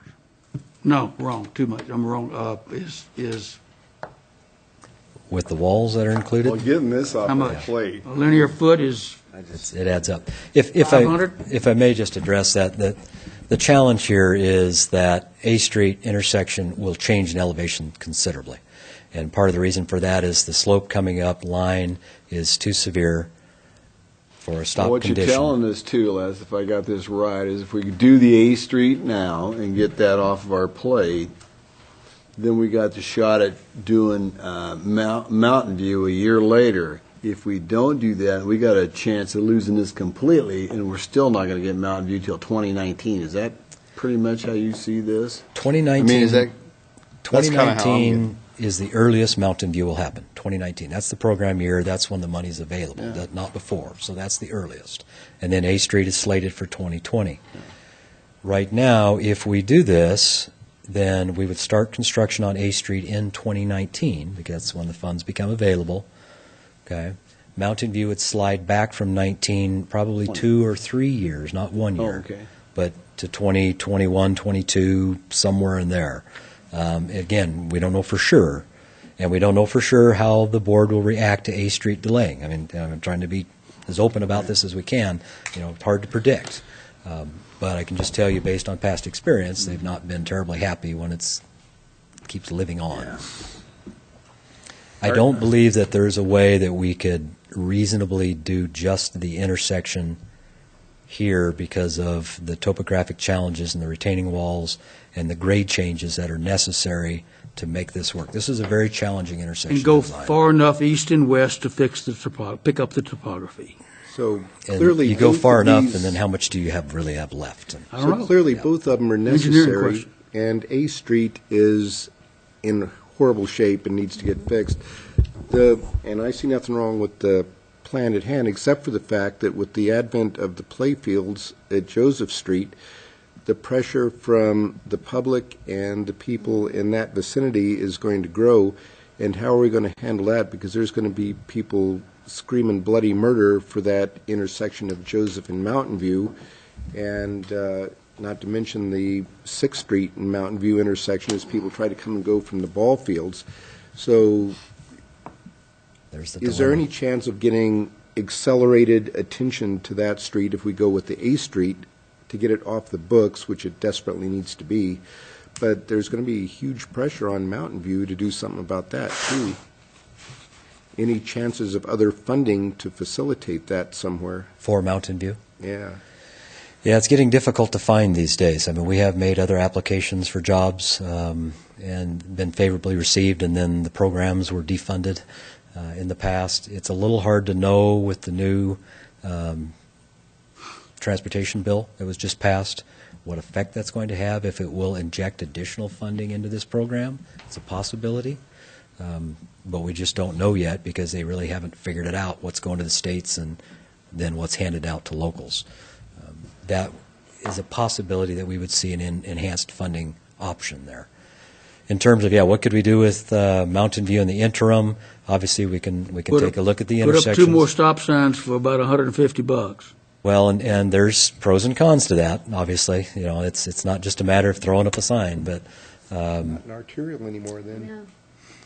yeah, there's that. The project, the Mountain View project, is proposed to put in a roundabout at 6th Street, but it would retain the current configuration of Joseph and Mountain View as essentially the two-way stop. That's not proposed to change with that construction. I do remember, if I may, Yeah, go ahead. a council request that Joseph and Mountain View be looked at for another roundabout. And it was. And I don't remember ever getting an answer to that either. Yeah, again, the question of space and cost associated with it. Might be because it's expensive. I'm not really sure. Well,